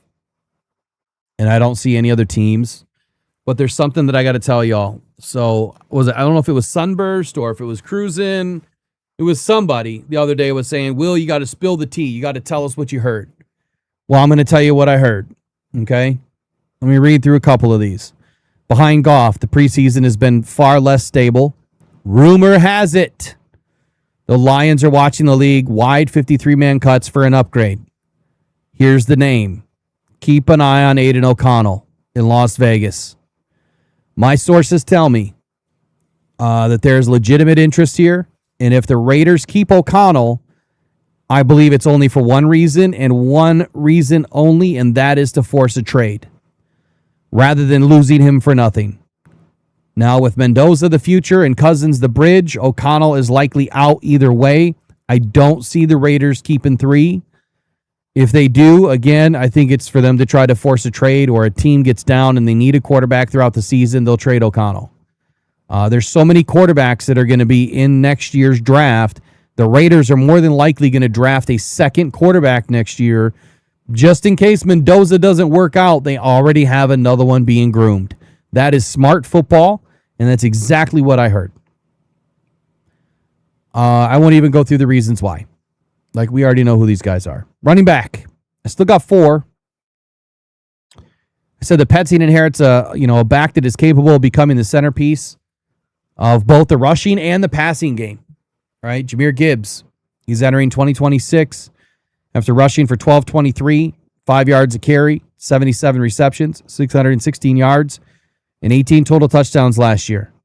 Isaiah Pacheco adds that downhill power, but injuries have limited both Pacheco and Sione Vaki during camp. So the depth that has responded, Jacob Sailors, he's rushed for 87 yards on 14 carries and produced, the Lions produced 169 rushing yards against Washington without its top backs. I mean, that's a hell of a night in a preseason game. It's what Washington did the week before to Miami. We put it on Washington. But the Lions have averaged 4 running backs from 2021 to 2025. Exactly 4. They have kept 4 on every roster. So Gibbs, Pacheco, Vaki, Sailors. Cut, released. I had Blackshear, but now we know he's on IR. Jabari Small, I think he could make the practice squad, right? But I got Travion Williams making the vet squad right now. I won't go through these. You guys can read it. Wide receivers, they got 5. I do believe that there's a possibility for 6. And I do believe there's a possibility for 4. The final spot comes down to whichever receiver can contribute without needing significant offensive volume. St. Brown, Williams, Tesla give the Lions their primary structure. Dortch adds that experience in the slot as well as the return option. The Lions could still choose to carry only 4 receivers because Gibbs' receiving ability is real, right? You mix that with the likelihood that they'll carry 4 tight ends.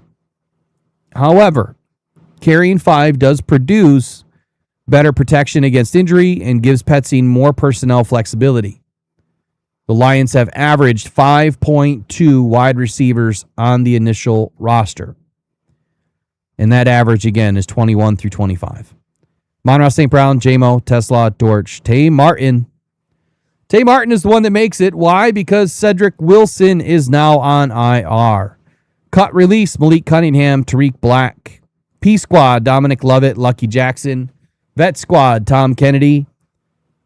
And then the projected injury list, Kendrick Law, he's already on IR, and Cedric Wilson's on IR. Let me go down to Tay Martin. I said through 2 preseason games, Martin played 61 snaps, 13 special team snaps, catching 2 passes for 25 yards. His block helped spring Dobbs for that 50-yard touchdown against Washington, although a special teams penalty that remains a negative. Campbell specifically praised Martin's blocking, one-on-one separation, and special teams work after Cincinnati. He also enters camp fresh off a 42-catch, 483-yard UFL season and earned first-team practice reps over the last week and a half. Martin has done enough to earn my final receiver spot after the injury to Cedric Wilson. Tight end, I have 4. Pretty simple for me on this one. Could be wrong, but I can't imagine how they won't take 4. Petzing's history with multiple tight end personnel changes the roster math in 26. If history teaches us anything, the Lions learned how quickly that this room can disappear. Sam Laporta played only 9 games before his back surgery, and Brock Wright was later lost to a trachea injury. Laporta still produced 489 yards, 3 touchdowns, but it was Detroit's third down efficiency that dropped by more than 7% without him on the field. Over 214 third down attempts. That difference equates to roughly 15 lost conversions. How many of those extra first downs could have changed the season or put the Lions in the playoffs? Think about that, man. We were just a few first downs away from winning another game, put you in the playoffs. Maybe we are a few more first downs away from winning 2 games. And then we beat the Bears, and we take the NFC North for the 3rd season in a row. Sam Laporta, Jackson Meeks, Brock Wright, Tyler Conklin. Let's talk about Jackson Meeks. Throughout 2 preseason games, Meeks has played 52 offensive snaps, 19 special teams reps. He's caught 5 passes for 50 yards. Against Washington, he added 4 catches for 33 and forced that late kickoff fumble that essentially ended the game. Receiving ability is what got Meeks into the conversation. His physical special teams work is why keeping 4 tight ends now makes sense. Campbell called him strong, willing, and smart. The former receiver is still learning how to be a tight end, but his 78-catch, 1,021-yard season with Syracuse in 2024 is something to be excited about when it all clicks. It's just got to click. And I think it's starting to click for Meeks.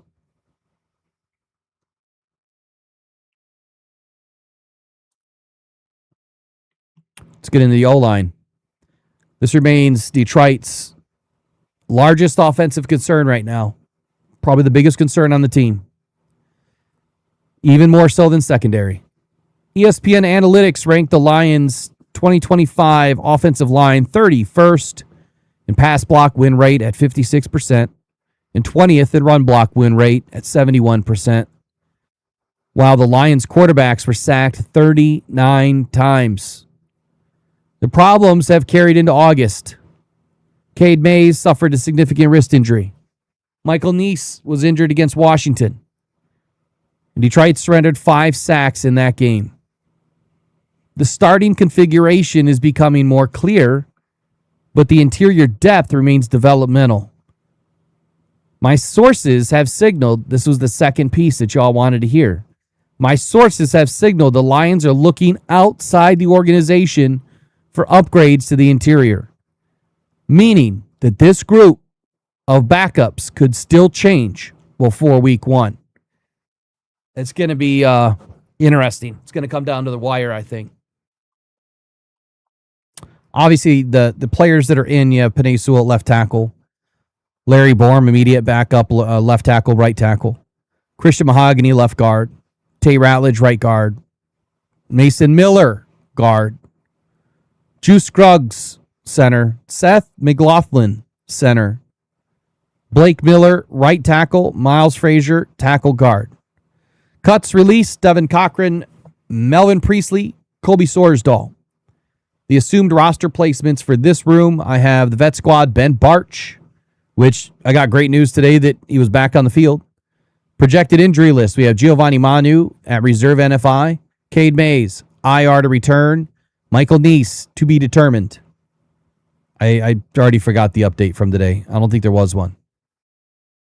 Okay, I'll walk through a couple of these because I feel like some work I did here was pretty good. And you guys will enjoy this part of kind of learning who these players are and why I went with them. Miles Frazier. The Lions drafted Frazier in the 5th round after starting 50 games for LSU. 37 at guard, 13 at tackle. He allowed only 4 sacks on 1,564 pass blocking reps. And 0 sacks allowed on 578 in 2024. Add that all together. What is that? That is over 2,200 some odd reps that he's only given up 4 sacks. Frazier lost most of his rookie development to a knee injury suffered in OTAs. He missed training camp, preseason, and the first 9 weeks of the regular season. He appeared in just 5 games, played 46 offensive snaps, not even a whole game's worth. Through 2 preseason games, Frazier played 114 offensive snaps. He almost has more than double what he had in the preseason that he had all last year, including all 66 against Cincinnati, where the 3 holding penalties showed how much development still remains. Frazier, though, he's a 4-way position flex, and that development will continue in 2026. Seth McLaughlin. Through 2 preseason games, McLaughlin played 90 offensive snaps. Hold on, before I go any further, let me just say this about Gibbs and Barry. I'll put it to rest. Gibbs is the next Barry Sanders. He is the closest thing to Barry Sanders, without a doubt. He is the closest thing. Different timelines. We're talking the late 90s, the late 80s, early 90s of style of back, and now we're talking new age. Barry Sanders can't touch Gibbs in the receiving game, and Gibbs, quite honestly, could be faster than Barry Sanders. Barry was just the fastest guy on the field at that time. And I don't even know if they ran a 40 on the guy. Yeah, you really couldn't catch Barry. And I will always, always, always, always respect Barry. But Gibbs is the new Barry. He is absolutely the next phase of the next greatest running back ever. And that was Barry Sanders. And Gibbs is right behind him. All right, anyway. Here we go.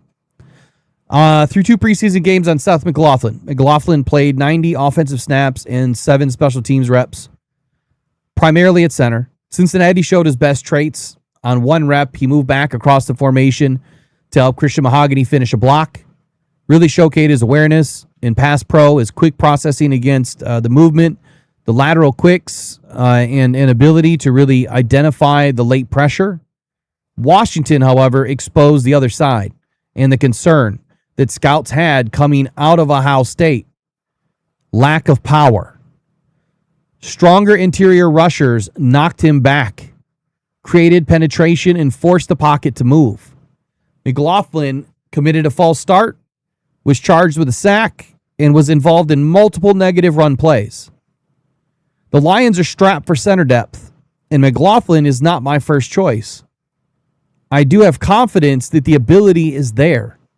I'm afraid he just needs a lot of reps right now. I think it's an uphill battle for McLaughlin, but we don't have anybody else. Mason Miller. Mason Miller was not on my 53 last week, but due to some injuries and some other things, Mason Miller is now on my 53. Through 2 preseason games, he played 79 offensive snaps, 5 special team snaps, 27 at right guard against Cincinnati before moving to left guard for 52 against Washington. In the second half against Washington, Miller consistently generated movement in the run game. The position is not new for Miller. At North Dakota State, he logged 2,630 offensive line reps, including 1,845 at right tackle and 744 at guard. Look, the Lions are not teaching a college tackle to play inside from scratch right here. Miller already has enough experience to develop on the other side, or on either side. So I'm a little bit more intrigued. Look, I think that Miller has enough power and displacement ability to actually be a pretty good guard in this league. Now, he may be relegated as a backup for a while. I don't necessarily see him as a starter. He's also very young, and I think that he has a lot of development in front of him. So he needs reps, just like Seth McLaughlin. He needs reps. But I've seen more out of Mason Miller than I've seen out of Seth McLaughlin already. Make that make sense. That's how impressive, Miller was for me over this last week. All right, Larry Borum, I'm not even going to talk about him. He had a disgusting game the other day, and then he fixed it. All right, defense, I got 26. Defensive line, we got Ali McNeil, Tyleik Williams, Levi Onwuzurike, Skyler, gill-howard, and Chris Smith. All right, so the interior rotation has been built around players with distinctly different jobs. You have Ali McNeil, Tyleik Williams that anchor the starting structure, and Robbie, in case you didn't hear that from everybody else, Tyleik is the nose. I just had to throw that in there. Ali McNeil, where was that? Tyleik Williams anchor the starting structure. Levi Onwuzurike can rush from the 3, or he can kick outside. Chris Smith is the 320-pound nose, capable of eating those double teams. And Skyler gill-howard, man, attacks guards with first-step speed. A defense expected to play more nickel. Detroit needs both a true nose and an interior penetrator rather than 5 tackles built from the same mold. Right? You don't want 5 3-techs. You don't want 5 5-techs. Which you would never have. You want guys that can play all across the line, and they have it. They have it. My roster placements, P squad, Mekhi Wingo and Tyree West. Look, I'm not even for sure that both those guys even have a shot to make the P squad right now. I think Mekhi Wingo will, and I don't think that that's a mistake, but I think it's going to be pretty tough for him. Vet squad, Miles Adams. I need to see a lot more out of Miles Adams. I just haven't seen anything. He's not getting enough opportunities right now. Levi, I'll pass. Chris Smith is intriguing. He really is.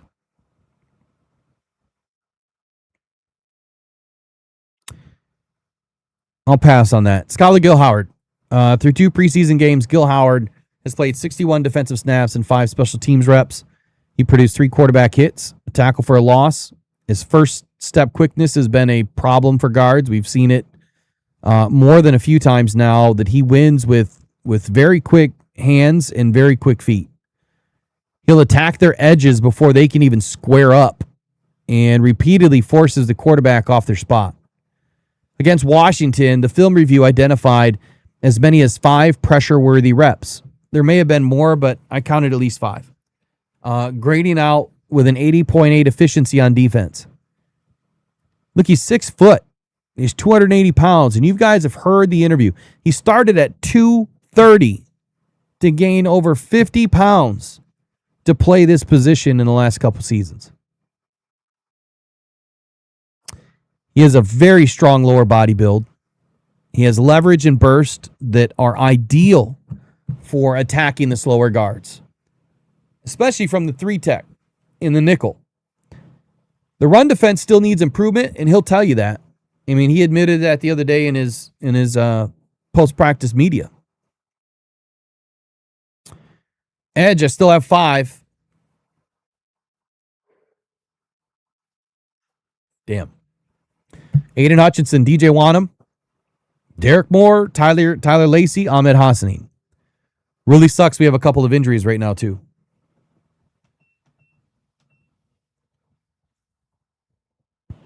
All right, let me read the edge real quick.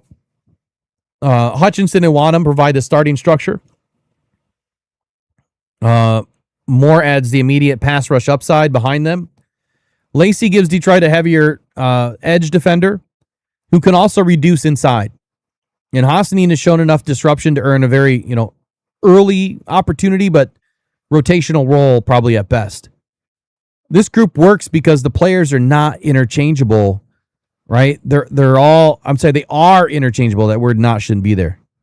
That's a typo. Hold on, let me fix that, because that's going to make me look like an idiot.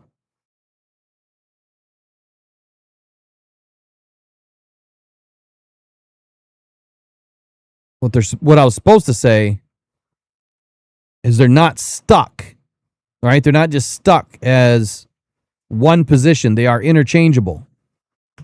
There we go. Detroit can change its front without substituting entire personnel packages, giving Calvin Shepard more flexibility against different offensive looks. The remaining competition is about developmental depth rather than replacing anyone currently projected inside the 5. I mean, I guess you kind of understood what I meant as soon as you read the rest of it.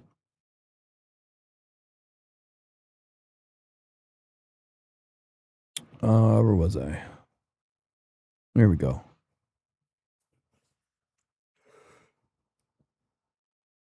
All right, so for the assumed roster placements. Oh, that's a typo too.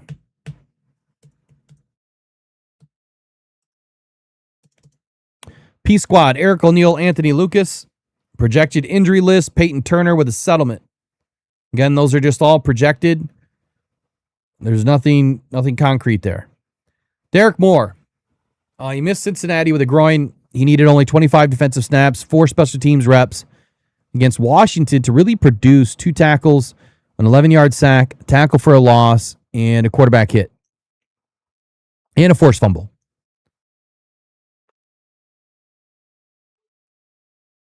Shepard has experimented with standing more up and rushing from wider alignments rather than locking him into just the one edge spot.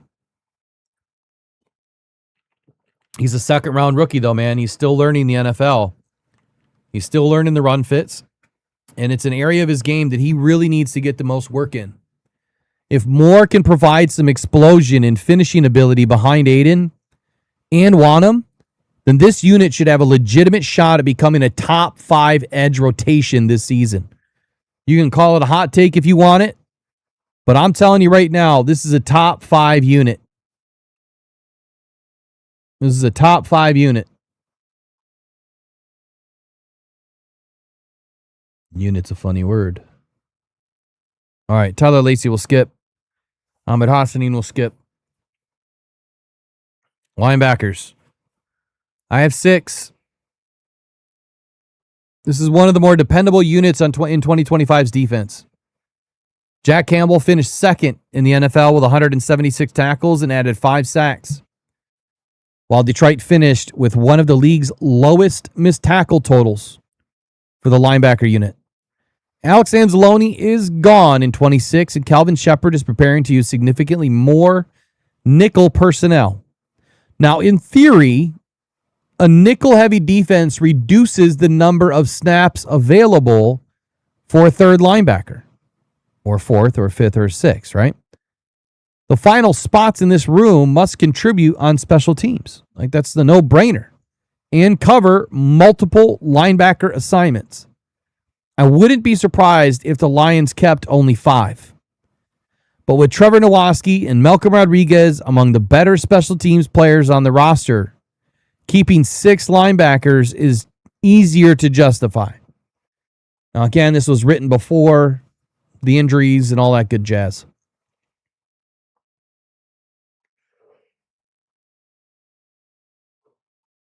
All right, so the players that I have in, Derek Barnes, Jack Campbell, Devin White, Malcolm Rodriguez, again, Damone Clark. This is before the injuries came out. Trevor Nowaski. Cuts, Amon Ogbongbemiga, Troy Reeder. Assumed roster placements, Eric Hunter on the P squad, Joe Bacci on the vet squad, and Jimmy Rolder on injury to return.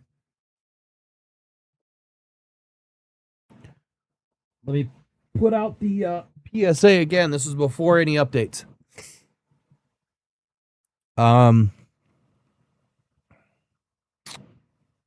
Here we go. Let's talk about Devin White for a moment, because through 2 preseason games, White's played in 45 defensive snaps. He's recorded 6 tackles. Look, we already knew, it was adding Detroit already knew they were adding an experienced downhill linebacker. The 2025 season proved that he can still handle an enormous workload. White started all 17 games for Vegas and set the Raiders' franchise record with 174 tackles. He added 11 TFLs and 2.5 sacks. His acceleration downhill allows him to attack interior gaps before the blockers reach that second level. After several injury-interrupted seasons, White enters Detroit coming off of the healthiest and most productive tackling season of his career. Get this. The Lions now have the number 2 and the number 3 top tacklers from 2025 in the middle of their defense. A combined 350 tackles between Jack Campbell and Devin White. That is crazy. And I hope to goodness they do it again this year. All right, outside corner, I had 5. Oh, missing my secondary. Hold on. Man, I really screwed this up.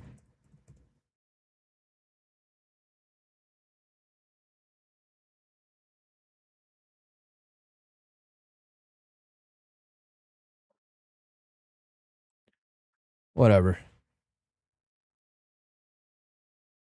All right, outside corner, I had 5. Lions enter 26, still searching for stability. The 25 secondary produced 93 pass breakups, 4th most in the NFL. Can you believe that? For a defense that sucks so bad, we were 4th best in the league in PBUs. But the defense still finished 28th in opponent red zone passer rating at 104.3. Isn't that an FM channel, 104.3? And allowed 19 red zone passing touchdowns. It's way too many. Without any interceptions in the red zone. Injuries prevented the starting secondary from really developing that continuity. The Lions' defensive structure places pressure on corners to tackle and understand where their help is coming from. Carrying 5 outside options gives Shepard enough depth without sacrificing the secondary flexibility provided by the nickel and the safety rooms. The preseason has shown physical tackling and ball disruption, but deep ball coverage still remains inconsistent.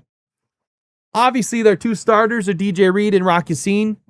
Nick Whiteside, Keith Abney, Ennis Rakestraw are the depth. Released and cut, Ryan Cooper Jr. and Eko Boy-Doe. Assumed roster placements, Khalil Dorsey is making the vet squad. Let's see. Nick Whiteside. Look, through 2 preseason games, he had 62 defensive snaps, 19 special teams reps, 5 tackles in a PBU. Against Cincinnati, he continued what had been a very strong camp. But Washington exposed a concern. Vertical speed. Whiteside surrendered 3 receptions for 69 yards, including a 55-yard completion after losing the receiver downfield. That game cannot be ignored, but neither can the first team reps that he's also had throughout camp. I think the Lions really need to decide here, and they will through their film work. Was Washington exposed? Was this a permanent limitation, or simply just Whiteside had a bad afternoon? And I'm going to lean with the latter. I think he just had a bad afternoon, and now he has teach tape. Keith Abney, 2 preseason games, 61 defensive snaps, 21 special teams reps, 8 tackles, and recovered a red zone fumble. Against Cincinnati, the tape showed the same physical tackling and ball awareness that the Lions drafted. There at Arizona State, Abney recorded 98 tackles, 21 passes defensed, and 6 interceptions across 3 seasons. Opposing quarterbacks completed only 44.4% of their throws against him in 25. The Lions have also tested him inside. Abney's ability to tackle, play the football, and contribute on special teams gives him multiple ways to earn Sunday snaps as a rookie, and he will earn them. Rakestraw skip. Nickel corner, I have 2. I'll skip the explanation. Actually, no, I won't. Nickel becomes far more important in Shepard reduces Detroit's traditional 4-3 usage. The Lions finished 9th overall in third down in 2025 at 36.9%. Let me read that again. The Lions finished 9th overall on third down in 2025 at 36.9%. With a better defense, can we not finish top 4, top 3 on third down? That would be a huge improvement. But the defense did struggle when opponents reached obvious passing situations. They converted 26.7% of their 3rd and 10 or longer. That is not good. Way too many. Roger McCreary and Christian Izien give the defense 2 experienced interior options, while other defensive backs have been cross-trained inside. The objective is not simply adding another corner here. Detroit needs nickel defenders who can disguise coverage, tackle in space, and survive against the bigger slot receivers and those occasional giant running backs, right? Without forcing constant substitutions. So McCreary and Izien are in. Amaris Brown is out. I'll skip those. Safety. Detroit's 2025 deep coverage problems cannot be separated from the health of this room. Kirby Joseph appeared in only 6 games, and Brian Branch played 12, leaving the starting pair together for just 6 games. Opponents posted a 109.4 passer rating on throws traveling at least 21 yards. That is the first thing they got to fix. It produced 1,041 yards and 9 TDs. With Joseph and Branch projected for reserve designations, the Lions are going to open 26 without its preferred safety combo. Again. Chuck Clark, Avonte Maddox, Thomas Harper must prevent explosive passes long enough for the room to get healthy. Chuck Clark, Avonte Maddox, Thomas Harper are in. Obviously, Thomas Harper battling an injury. He's still going to make the roster. P squad for Dan Jackson, but Dan Jackson now has an opportunity to make this roster with all the latest injuries. On the injury list, it's going to be Kirby Joseph and Brian Branch on reserve NFI. Specialists, no drama there. You know who it is. That's my final 53 before the final 53. Question statements. I'm about out of here, so.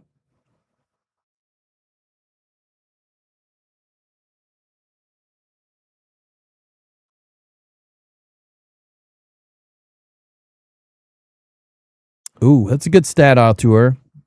2024, they allowed 0 tight end TDs. They need to get back to that play in the red zone. Yeah, the red zone's huge, man. Red zone's huge.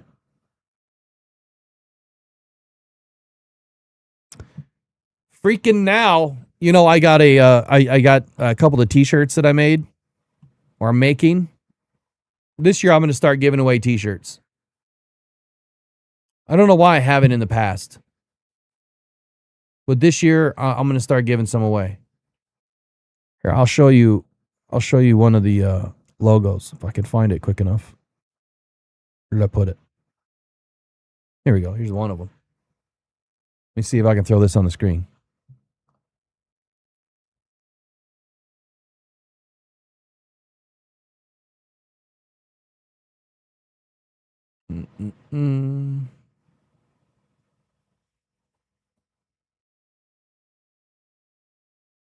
Oh, shoot.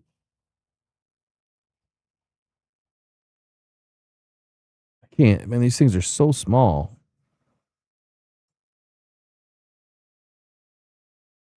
There we go. Now I'll be able to see it.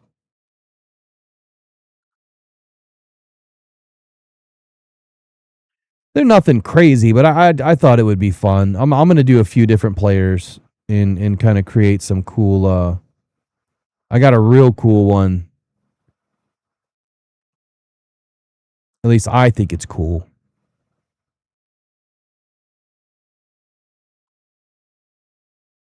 Why is that not showing up? Anyway, I think it's cool, and you'll see it here in about a week.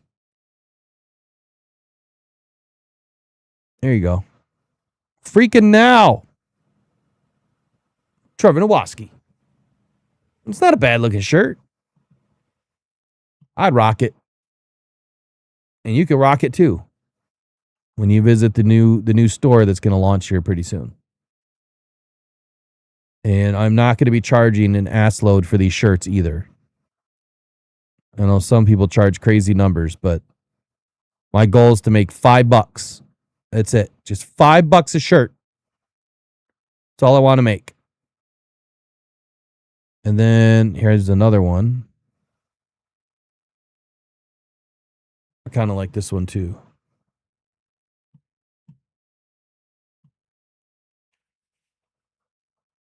Now, these obviously are copyright, trademarked, all that good jazz, so don't even try to steal my stuff.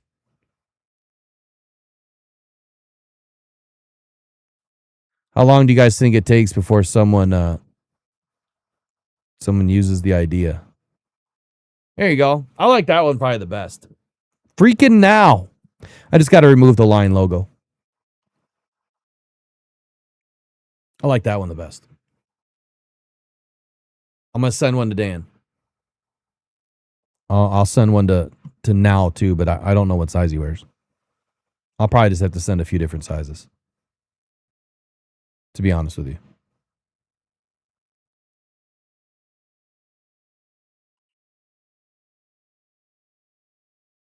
I'll do something for October, of course. Yep. I usually do every year, but the graphic will change this year. I created a graphic that supports awareness. Kurt says he wants one. 2 extra large for you. Well, you're going to have to win something, buddy. You're going to have to win something. Actually, I will go in. I'll tell you all what I'm going to do here in about a week or so. Once I get the store up and running, then I'll let you know. I got to get all this stuff loaded up still. It's a lot of work. All right, I'm out of here, man. It's about 5 to 10. I've been doing this for a couple hours, and I mean, we covered enough. Tomorrow I'll be back on tomorrow morning with Eric. The goal is to get started by 8, but honestly, it could be a little late depending if we can get things set up quick enough. There's a couple of graphics things that I got to take care of on his end, or for his Roadcaster. And then I got to get some graphics loaded up too. And I'm exhausted. So I'm going to go get some dinner. And you guys have a great rest of your night. Keep being the best Lions fans in the world. And we'll see you guys tomorrow morning on the Rise and Grind Morning Show. And we're going to do game show. We're going to do game show, NFL news game show. You're just going to have to show up to find out. It's going to be fun. And I do want to get some callers. I want some participation in the game show. We are going to run a weekly game show. Tomorrow we're just screwing around with one. But we're running a weekly game show all season long, and there's going to be prizes. They might as well be t-shirts, right? They might as well be. That way I can just direct ship it right to your house, right from my store. I don't even have to box it up. I don't got to ship it. I ain't got to do nothing. I just got to hit go, and it goes. All right, y'all. Take care. Go One Pride. Keep being the best. We'll see you guys in the next one. Adios. Oh, I hit the wrong button. Son of a biscuit. Here we go. Oh, I got the right button. Oh my God, that's the wrong button too. What is going on? Here we go.